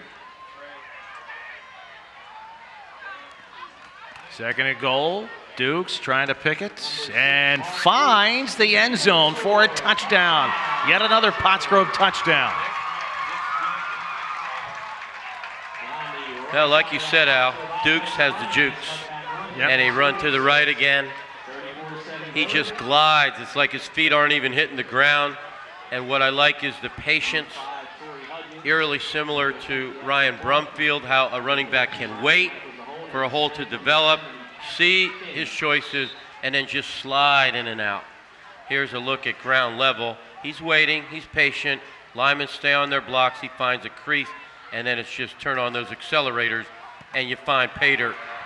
They got problems on extra point. Boy, that's team. for sure. They're going to have to work on that. That will not get the job done against teams like Springford. All right, we're going to take a break. Hey, guys in the truck, I hate to ask you if you can get that carry before that. I look like he fumbled well before.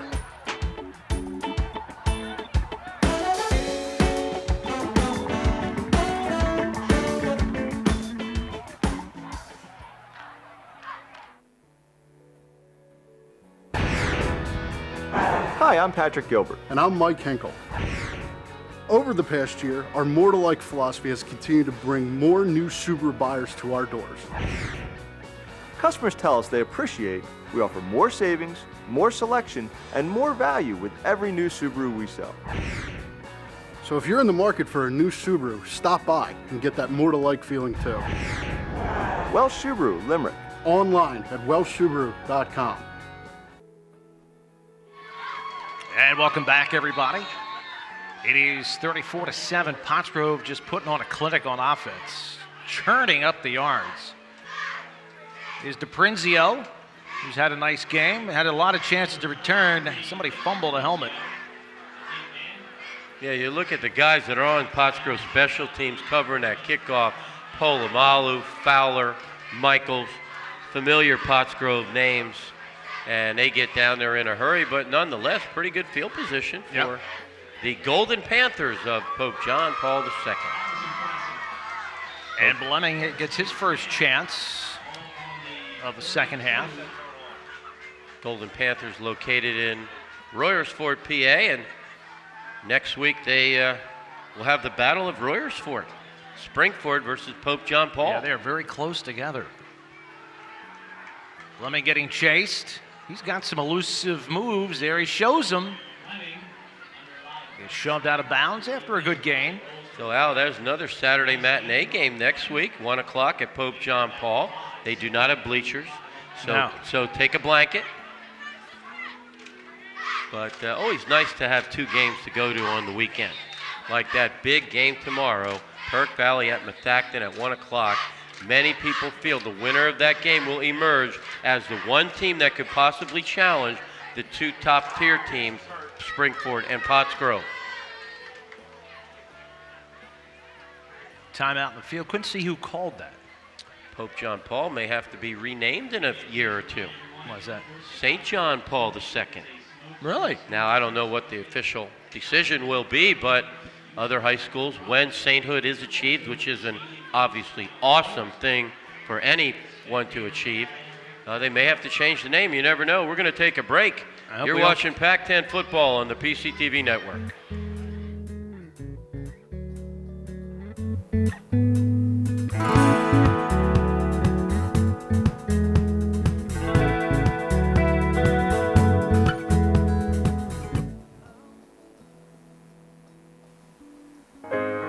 For over 50 years, O'Donnell Weiss & Mattei has helped our clients resolve a wide variety of legal challenges. OWM Law provides legal representation to clients throughout southeastern Pennsylvania. Our attorneys and our highly trained support staff utilize the latest technology and resources available to satisfy the needs of our clients.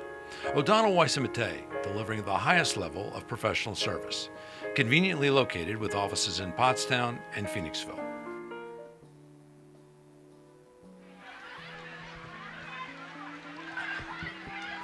Blemming wants to chuck it again, getting chased, and Blemming goes down. A lot of folks in there. First one in there looked like it was number 83, Jeff Adams. But Adams had help. Adams, one of the most underrated players. First year as a full-time starter. But as we saw, they were not afraid to insert him in the playoffs last year. And the kid, all he does is make plays. So you replace the top tight end in the league in Steve Ames, and all of a sudden 83 is not just playing tight end, but Jeff Adams also plays defense and plays defense very well. Adams crashing in off the right corner, and he's determined to get to that quarterback. They had 5 sacks 1 week ago, and they are putting some heat on Blemming. He's getting chased again. He's rolling for some freedom, floats it back across the grain and through the hands of Tadros. And it is incomplete. And Pope John Paul will punt. Tadros, only a junior. You will not see him drop many footballs.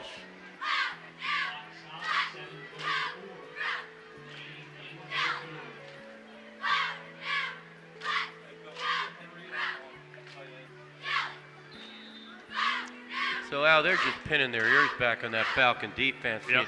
Obviously, Coach Santillo has conceded we cannot run the football. Our only chance is to just go air Santillo. And that one-dimensional offense normally not going to work against teams like Pottsgrove. A wise punt out of bounds, 0 yards on the return.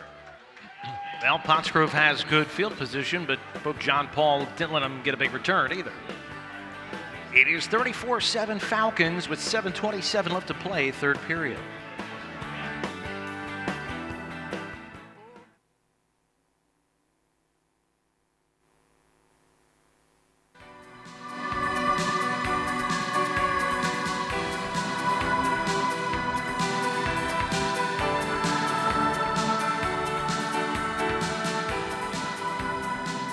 If you've been injured at work, if you've been injured in a car accident, if you're having problems with your neck, your low back, you're having migraine headaches, if you're suffering, you need to see us first. We can help.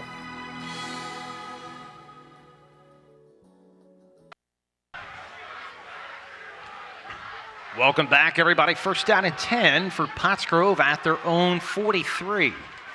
Second possession of the second half. A little play action. Hudgens chucks it, has Fowler, and Fowler is in a foot race. And Fowler is going to win it. Touchdown, Pottsgrove. An obvious blown coverage. Fowler recognized it, just settled in the zone. Good offensive line, gives them plenty of time, and Hudgens fires a dart. Fowler looks like he may have strained a hammy or a quad on that play. Yeah, he's gimpy. That's not good. Certainly they have an opponent next week in Upper Perk on papers in a rebuild year. But if Fowler, you know how these sprinter type athletes are, you got to tweak an injury in a hammy like that. That could follow you through the whole season. If I'm the coach, I'm taking Fowler out of the game. He's done. You're up 40-7, and he's trying to hide it, but you can tell he strained something. Another timeout. What's the issue here? Hey, real quick, got to get a shout out. Anthony V and Aaron L, two of my son's friends who asked me at halftime to give them a shout out. Hey, guys. And Beck and Tyler and, let's see, Brian, Megan, Brianna. And as we mentioned in the first half, we have 2 students from Pottstown High School, now part of the PCTV network and working in a partnership with the Pottstown School District. Alex Akuma and the star point guard off that Pottstown Trojan basketball team, Miles Elliott, doing a great job down there on the sideline with our sideline camera warrior, Deb Tellis. Oh, and I missed Evan, Madeline, and Paul. I think I got everybody there. Now they're going to go for 2. I don't like it. I think your extra point team has not played well tonight. You're up 40-7. Why not practice an extra point here? Yeah. Do you really need these 2 points?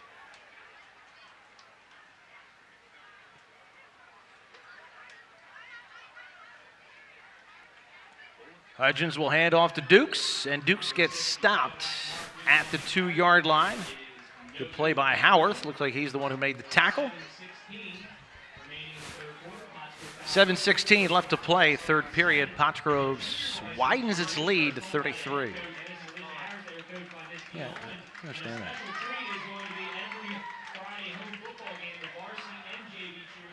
Al, I guess we're going to stay here. I'm not sure. We're going to stay here. We mentioned Facebook in the first half. There you can see it's a nice warm night. One of the greatest football pictures I've ever seen, former Pottsgrove player Cody Robbins. You find him on Facebook.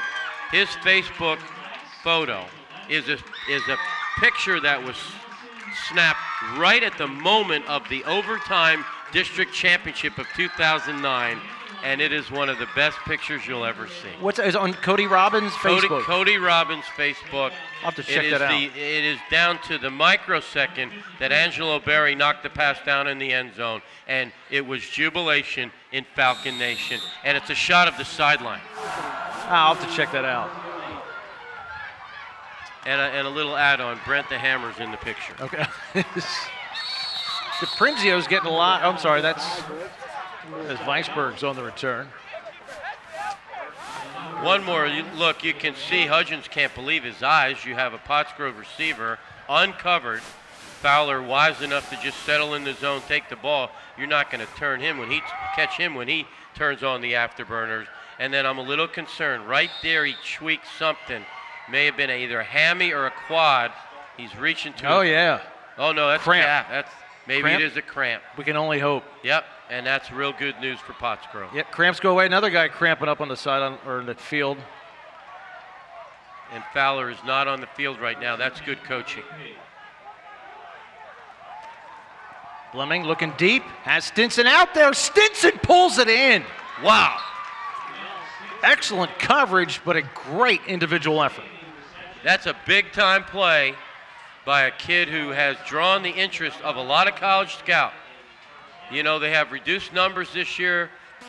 They might not be the best team in the Pac-10, but this will go on someone's highlight reel, and college coaches are going to look at this kid. They're going to say he's tall, he's athletic, he's tough, and he's just picking cherries right there. There's not a lot of guys that can do what he just did. And once again, it was good coverage. Devin Fink, nice coverage. He was there. Quads formation. 4 wide receivers to the right. Falcons blitz. It is intercepted. That's Michaels. Michaels down to the 40-yard line. The ball in and out of the hands of the receiver, and Michaels picked it off. Okay, another good throw, though, by Fleming. And even better coverage. Yeah. Another rip and tip drill. Fundamentally, Falcon football is so sound, the little things that some teams don't do, they do, and they do them well. You see the rip and tip drill in practice 2-3 times a week. We look at the instant replay. He fires a dart. You know, tremendous coverage there again by number 8, Q Miller.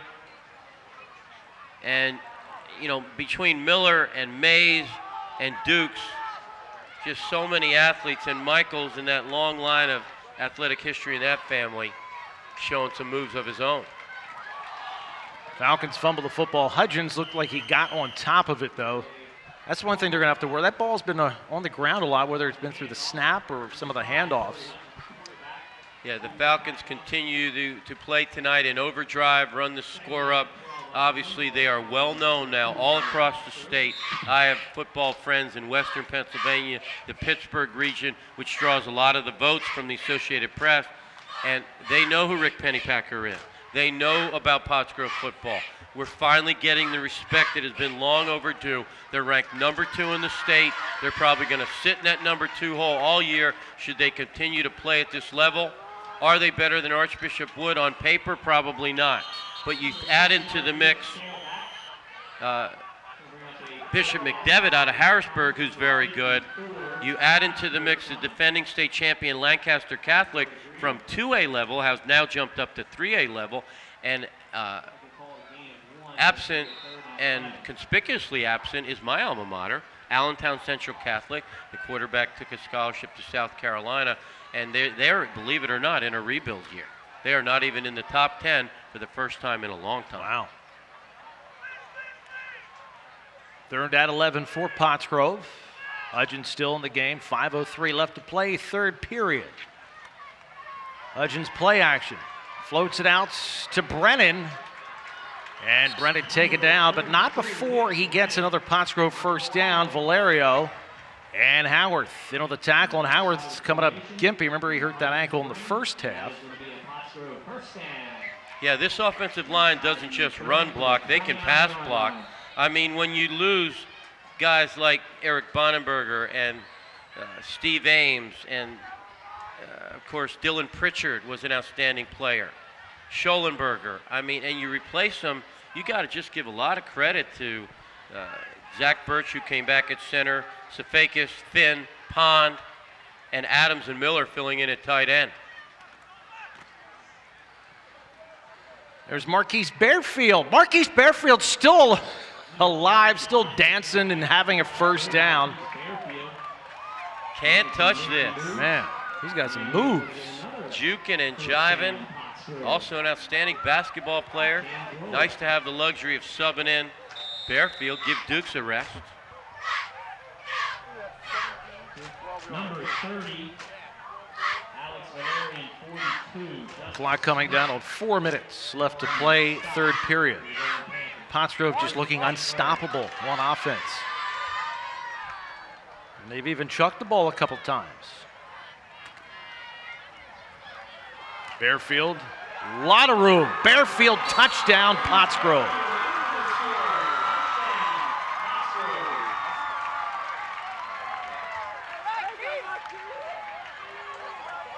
Again, extraordinary line blocking and a young running back playing behind Dukes. Bearfield is a guy who could easily be a 1,000-yard rusher at another high school. He's accepted his role behind Dukes, plays lockdown, shutdown corner on defense, and when he gets the football, he knows what to do with it. And Bearfield, only a junior, Dukes a senior. He's the heir apparent to that tailback position, so they're going to have an electric running back next year as well. Boy, they really need work on this extra point team. That was good, but it was ugly. 3:44 left to play in the third period. Pottsgrove well in control.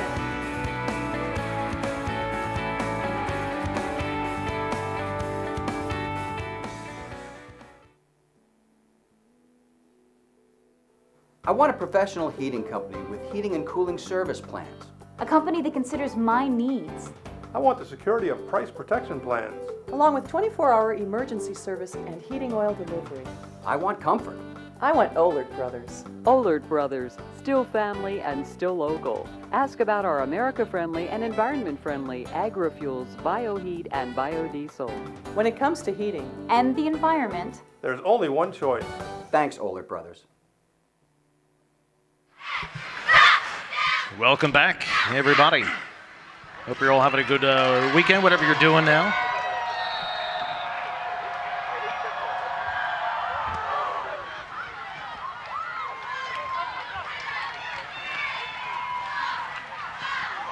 Howarth using the stiff arm, and Howarth with a nice return. Well, again, good starting field position. One has to argue, and it's hard to find any chinks in Pottsgrove's armor, but you can guarantee Coach Pennypacker and his staff will look for the chink. One of them is coverage on kickoff team. The reason is you're getting short kickoff. Yep. It's really difficult to pin them back when your kicker's only kicking the ball just inside the 20-yard line. Makes me want to play devil's advocate and say, why not squib it? Yep. Why not hit a rumbling, bumbling squib kick? And a lot of times on a squib you get a turnover. It's an oblate spheroid of football, you know that from your geometry class. Oh, yeah. And it takes unpredictable bounces. I think if they squib kick, they'll probably pin them down deeper.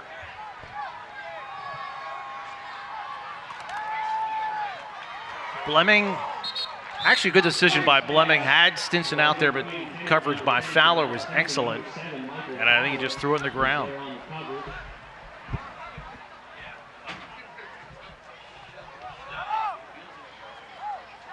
Second down and 10 for Pope John Paul.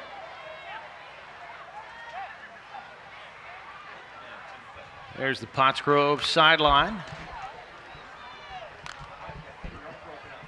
And now the mercy rule is now in effect, and we're only in the third quarter, 2:33 and counting.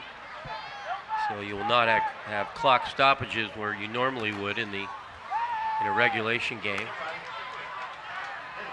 Fleming, nice move to get around a couple defenders. It just gets planted. Oh, man. By Patrick Finn. And there's penalty on that play. They're going to call late hit out of bounds, probably is what the call is. You do see a lot of the rules from the professional level. It's filtered all the way down to high school now. An increased awareness of protecting the quarterback. All the articles that we've seen, the reports about concussions and the cheap shots on the quarterback, and they are going to call unsportsmanlike conduct, personal foul, late hit out of bounds. Yeah, I mean, the bottom line is you could tell that the quarterback had stopped. Well, here you go. Let's look at it. He's still in play right there. Michaels, look, that's a pretty good hit, Al. I'm sorry. I don't like the call. The refs have done a great job tonight. His left foot was in play when Michaels delivered the blow. I don't agree with that call. First down at the 45-yard line. I guess the moral of the story is if you're going to go out of bounds, go out of bounds quickly. Yeah, when Coach Santillo will tell his talented young quarterback, it's 47-7. We're probably not going to win this game. This is in the film study on Saturday. Just step out of bounds here. Has him in! And it is through the hands of Mazzaros. Might have been deflected, might have distracted the receiver. A young sophomore. We've seen a few drops tonight by the receivers of Pope John Paul. Another nice throw by Fleming. These kids wear these gloves. Fleming put just enough air under it. It should have been a touchdown. Mazzaros, a fine athlete. He won't drop many. It was not tipped. Oh, no, you're right. You can't let the ball get into your body. You got to use. Have you ever tried the new gloves on that these kids are wearing? I went to the sporting goods store and tried them on. I can't imagine dropping a pass with the gloves, the tactile surface that is on the palm of the glove. Incomplete pass. Fleming got rushed from behind. Fleming's a tough kid, though. He took that shot in the sideline by a 223-pound kid and comes right back. And getting back to that, Al, back in the day, we used to stick them. The old Fred Blitnikoff stick them. I used to line it all along my forearms, and then you touch it in between each play, put it down on inside your calves. You always use a stick 'em when it's time to get your wallet out. Exactly. Give a tip at a restaurant. or just leave the wallet at home. Short arms. Getting back to the AAA playoffs, as we have a player down on the field, perhaps a cramp. That's DeLeva.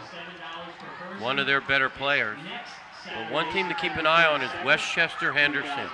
Out of nowhere now, District 1, AAA, Pottsgrove normally, the Strathaven, the Interboroughs of the world. Now we'll talk more about it when we come back. We are going to take a commercial break. 58.7 left in the third quarter, 47-7, Falcons on top.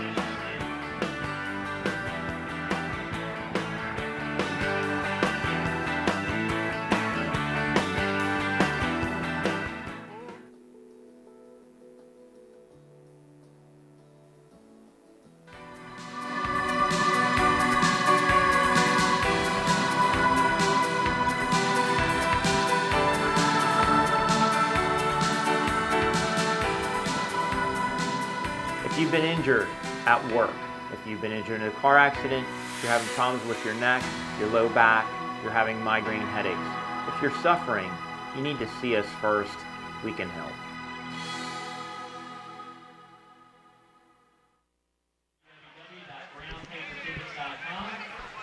Welcome back, one and all out there. Thank you for joining us. Finishing up that thought on the AAA playoffs, District 1, the top two dogs right now, Westchester Henderson and, of course, Pottsgrove. But as you move into state level, coming out of District 12, you've got, of course, the #1 team in the state in Archbishop Wood. And then you really got to keep an eye on some teams like Berwick are suddenly good again.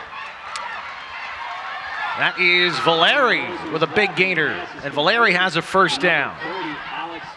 And by the way, the playoff point structure will all change starting next season. Tonight, for example, Pope John Paul will receive 0 points if they lose this game, which it looks like they will. Next year, same scenario. If this happens again, Pope John Paul will garner AAA points, even though they lost the game. Why is that? So they're trying to make it scheduled more conducive for athletic directors to beef up their schedule, not be afraid to play bigger teams. So even if you lose, you get points. Okay. Uh-oh, Blemming in trouble. Finds a man. That is Valeri again. Same kind of route, this time to the right side, taken down by Dukes. And that will do it for the third quarter. It's going to be a first down. It looks like, nope, not quite a first down. We'll be back with a fourth quarter after this.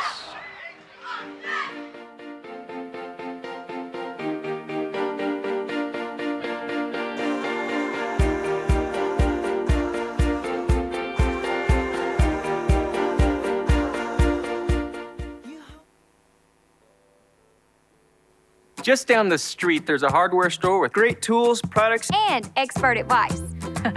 We've got everything you need. Because we know the community. And we know our customers. So next time you have a home improvement project, drop by your local True Value hardware store. True Value. Start right. Start here.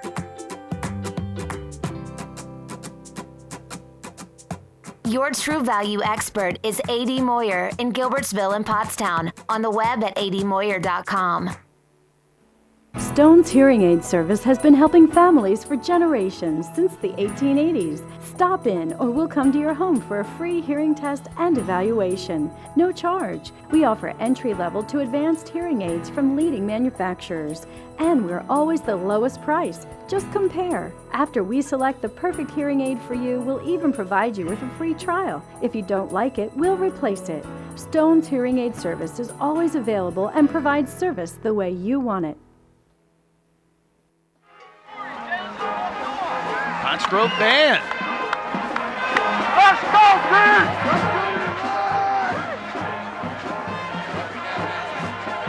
They're working hard. It's a hot night. They did a fabulous job tonight. All right, Pope John Paul with a first down. It is a first down. 1st and 10 at the 15-yard line. Fleming fires, corner of the end zone. Stenson is out there, and he pulls it in for the touchdown. Man. And the coverage once again was right there, but Stinson overcame that. What an intelligent play by the quarterback, James Fleming. Why not float it up for your big 6'4" basketball player?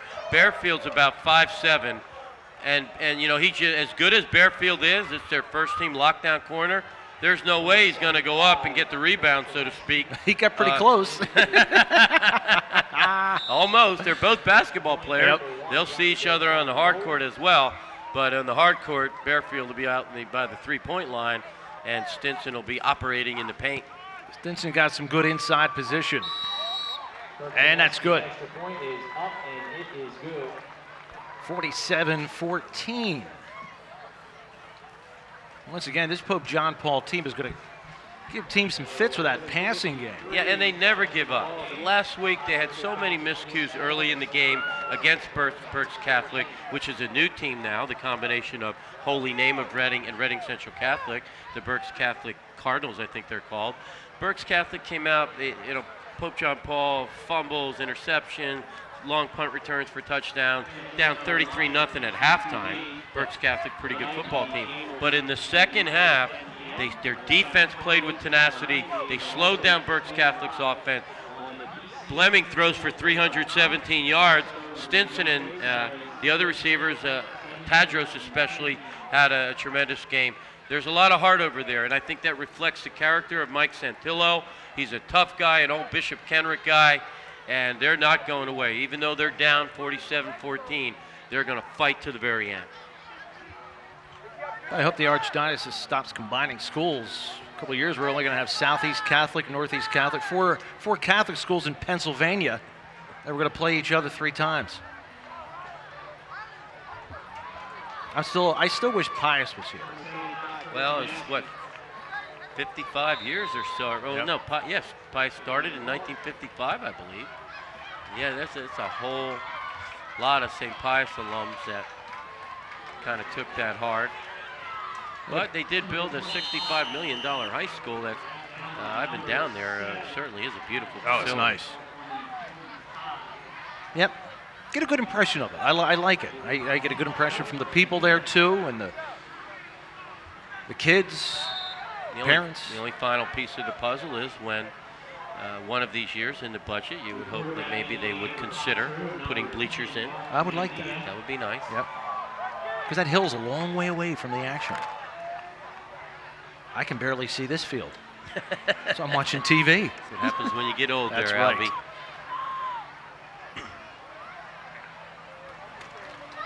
Pottsgrove with a new quarterback into the game, number 10. That is Mark Mandia. Did I pronounce that right? I believe you are correct, yes. And Marquise Bearfield will be getting the carries.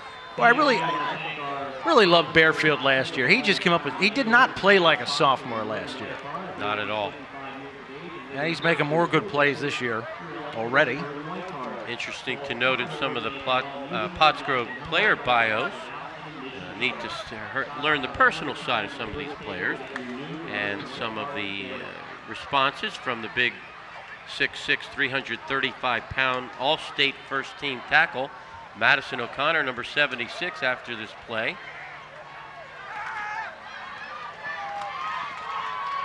Oh, it's Dukes. Dukes still in the game, trying to pick his way downfield, taken down by number 42 there, the linebacker, Justice Smith, who's been in a lot of action tonight.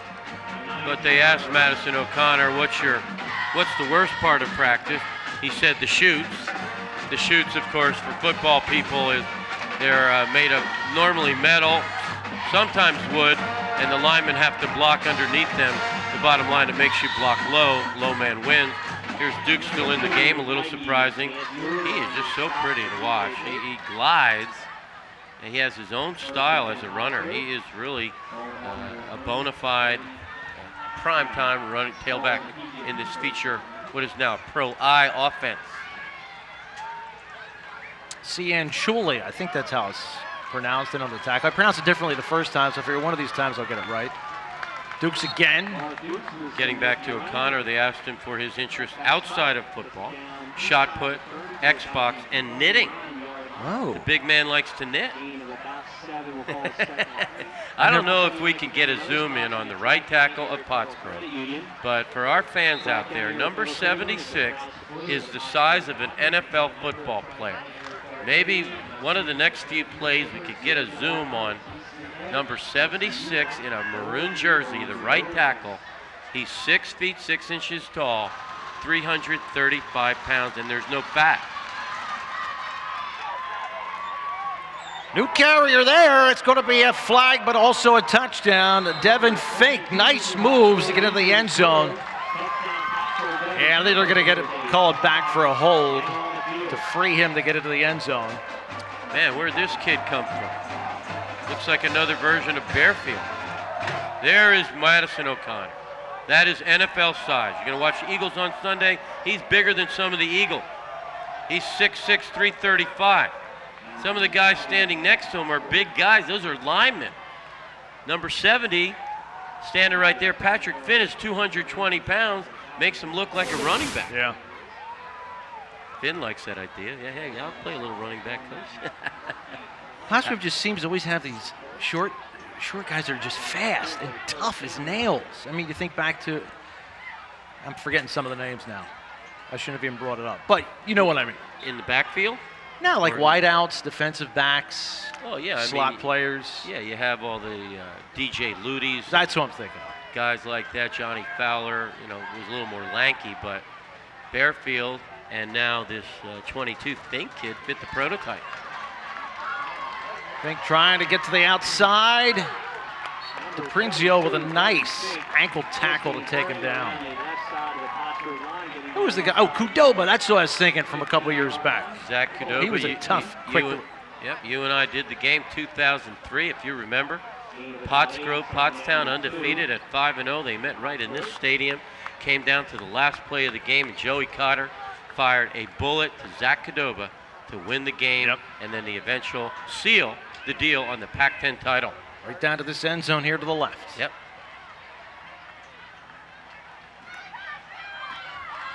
Fink this time to the right side. Nice cutback by Fink. Still on his feet and into the end zone. Wow, only a sophomore.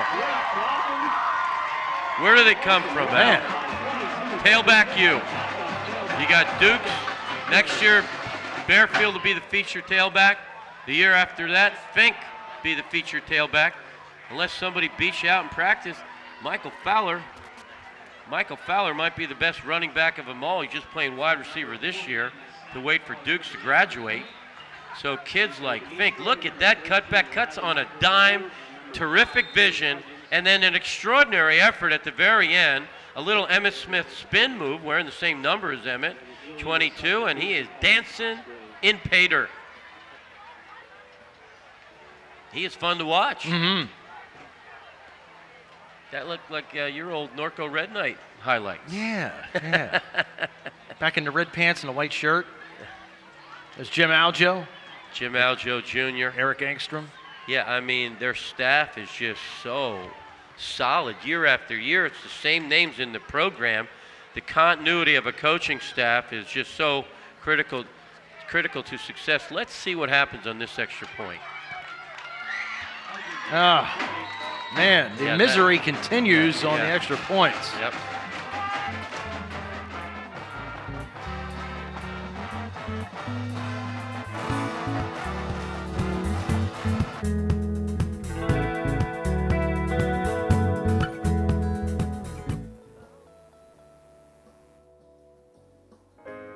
For over 50 years, O'Donnell Weiss & Mattei has helped our clients resolve a wide variety of legal challenges.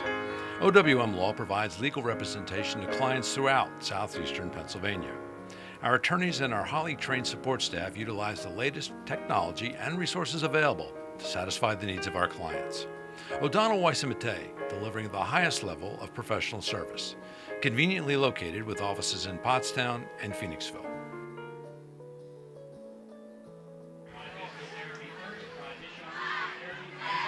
Pottsgrove cheerleaders.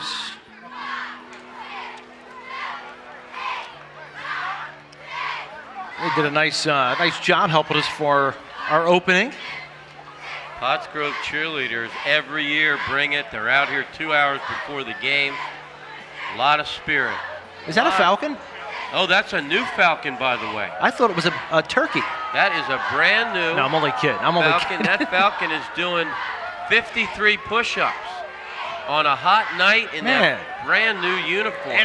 In fur. Wow.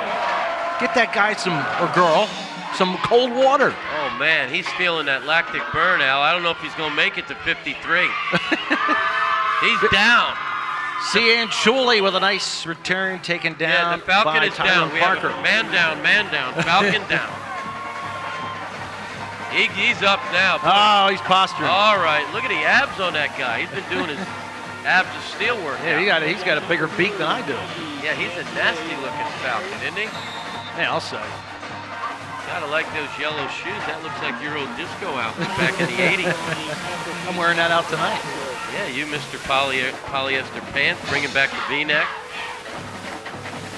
Your white belt. I broke out my best chain for tonight, too.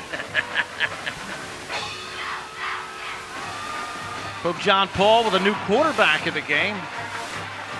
That is Mazzaros, the wide receiver who's seen a lot of action, the sophomore who is now in at quarterback, and in at running back is number 42, the linebacker, Justice Smith, who is a senior.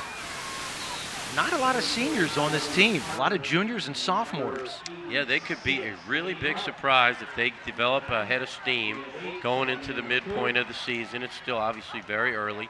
Stay healthy, you got a tremendous quarterback. Finish the year strong, play 500 ball maybe, and take all that junior class into next season. Pope John Paul, the future is very bright. Zaris, nice running the option. And the picks back to Cian Chuli. So continuing a little bit of our talk on playoff point. Pottsgrove piles up a lot of playoff points because half the teams in the Pac-10 are 4A. 4A teams don't like it. Teams like Springford lose playoff points because they're in the Pac-10. They got to play Upper Perk, Phoenixville, Pottstown, Pope John Paul, Pottsgrove. Yep. They lose points in all those games. Pottsgrove gets AAA points tonight, plus they get points for the win. Pope John Paul will get no points tonight. Next year, however, the rule will change. Pope John Paul will get any team will get points for a loss. You lose to a AAA Pottsgrove, you'll come away with some points. You play a 4A team, you lose, you'll come away with some points. There's Cianciulli again, took the high pitch. And we'll get about 4 yards. Points will be very critical for Pottsgrove. Westchester Henderson is a tremendous football team. They're playing largely 4A teams down there in the chess mine. If they come away with more 4A points, Pottsgrove could go undefeated and still be the number 2 seed in District 1, which means they may have to travel in the semi or the quarter. The final, of course, is at a neutral field, probably Coatesville. Pottsgrove jumps. Bernie, I know it's early to tell, but what do you think? Pottsgrove and Springford both better than they were last year? I think Springford is markedly better than last year. I think Pottsgrove is as good as last year. It'll depend on the maturation of the offensive line. Keep in mind, Pottsgrove graduated 4 of the best linemen to ever play in the PAC10. You don't just punch in 4 new bodies and be better than last year. So they've got to get better every week. Springford's scary. Jared Jones is one of the best running backs in the state. Hank Coyne Jr., 2,000-yard passer. Springford is a double-edged sword. If Pottsgrove wants to beat Springford, they're going to have to throw the football. Give Mazzaris credit there. Improvised very nicely and escaped death with those defensive linemen chasing him and threw the ball away. All right, let's recognize some of the people who actually put work in as compared to Bernie and I just sit up here and yap. Directed by Constantine Tellis. We call him Gus. Assistant director is Marilyn Miller.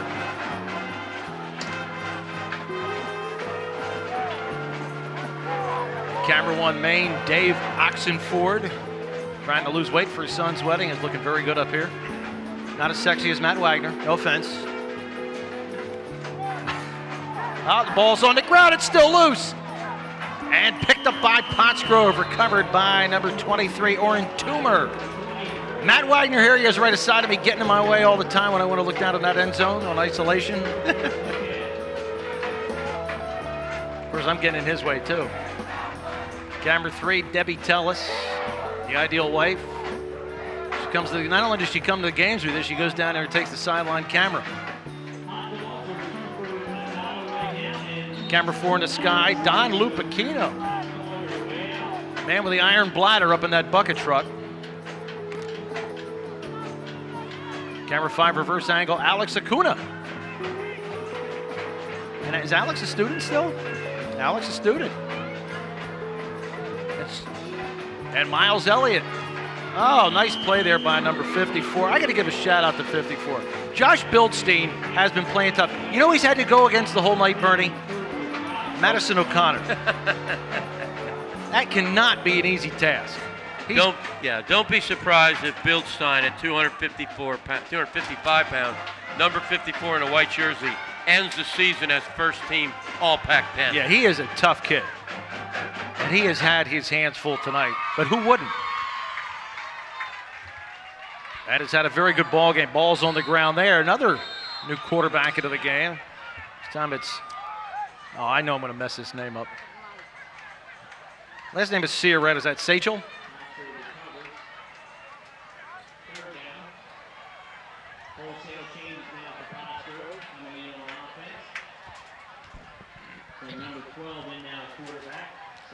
They call him Satchel, my fault. Getting back to that Springford recap, Springford has bigger numbers. They're a 4A school. That game will be played here at Pottsgrove. There should be 10,000 people here. They'll be up on the hill. That will become a Pac-10 championship game should everything else play out on paper. And 4A around the state, man, between LaSalle College High School and St. Joe Prep, so two of the best teams, Downingtown East, all in our area. St. Joe Prep, the Lehigh Valley, Easton, and Parkland, the top 2 teams. They play tonight, the top 2 4A teams up there. My good friend Jimmy Morgans, who I coached with at Allentown Central Catholic, where we won 2 state titles. That's a big game for them tonight, strapping it up against Easton.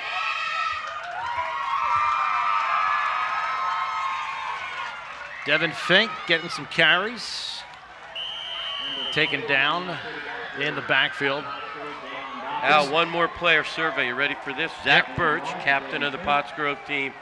They asked him, why do you play football? His response, it is fun to hit people you don't know. I like the last part. Yeah, and Zach also a tremendous player on that baseball team under head coach Richie Ashburn Jr. Well, John Paul getting a lot of guys in. You know, I don't think, I mean, the score does not look good, but give a lot of credit to Pope John Paul.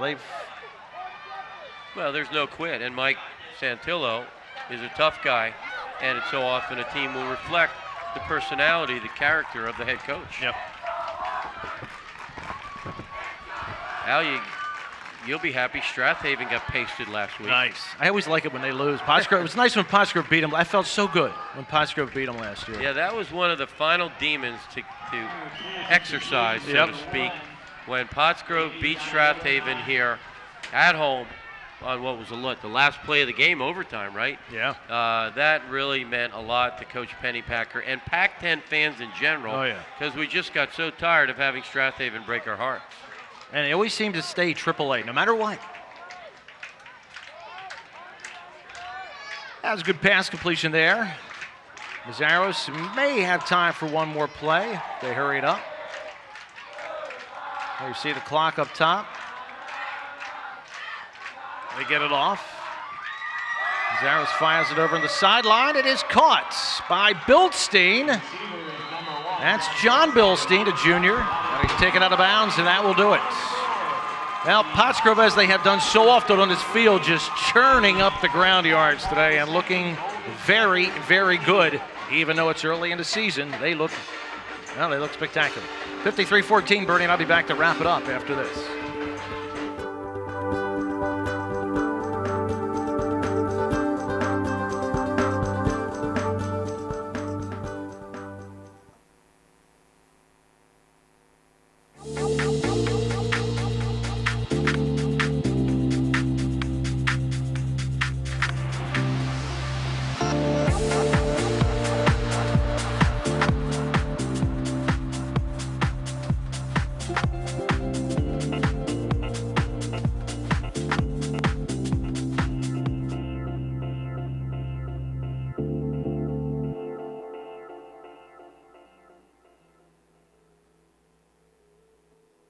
Why are people from as much as 40 miles away driving to downtown Pottstown to purchase their motorcycles?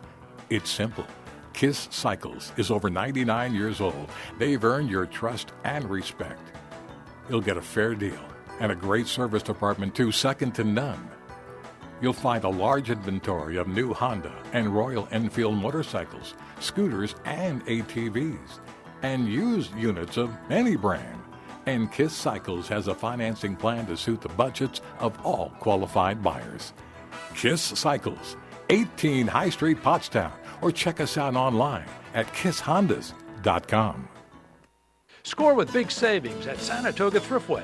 Our large selection of food, drinks, and household items at great prices will keep you coming back. Stop by the deli and order a big party platter so you can be fully prepared for the big game. As always, our friendly staff and fast checkout will make your shopping experience quick and enjoyable. Our full-service U.S. Post Office allows you to finish all your errands in one place. Saratoga Thriftway is celebrating our 13th anniversary of serving the Tri-County area, so stop by and check us out so we can check you out. Alan Burney back in the field here at Pottsgrove with a convincing win. But let's talk about Pope John Paul first. Overmatched, but I thought they played well, especially in offense, passing-wise. Defense was tough keeping up with that Pottsgrove offense. You know, you make a good point. There's a lot of backbone on this Pope John Paul team. We saw it 1 week ago against Berks Catholic. Down 33-0 at halftime. Most teams would have folded their cards and left. They hang around. They never give up.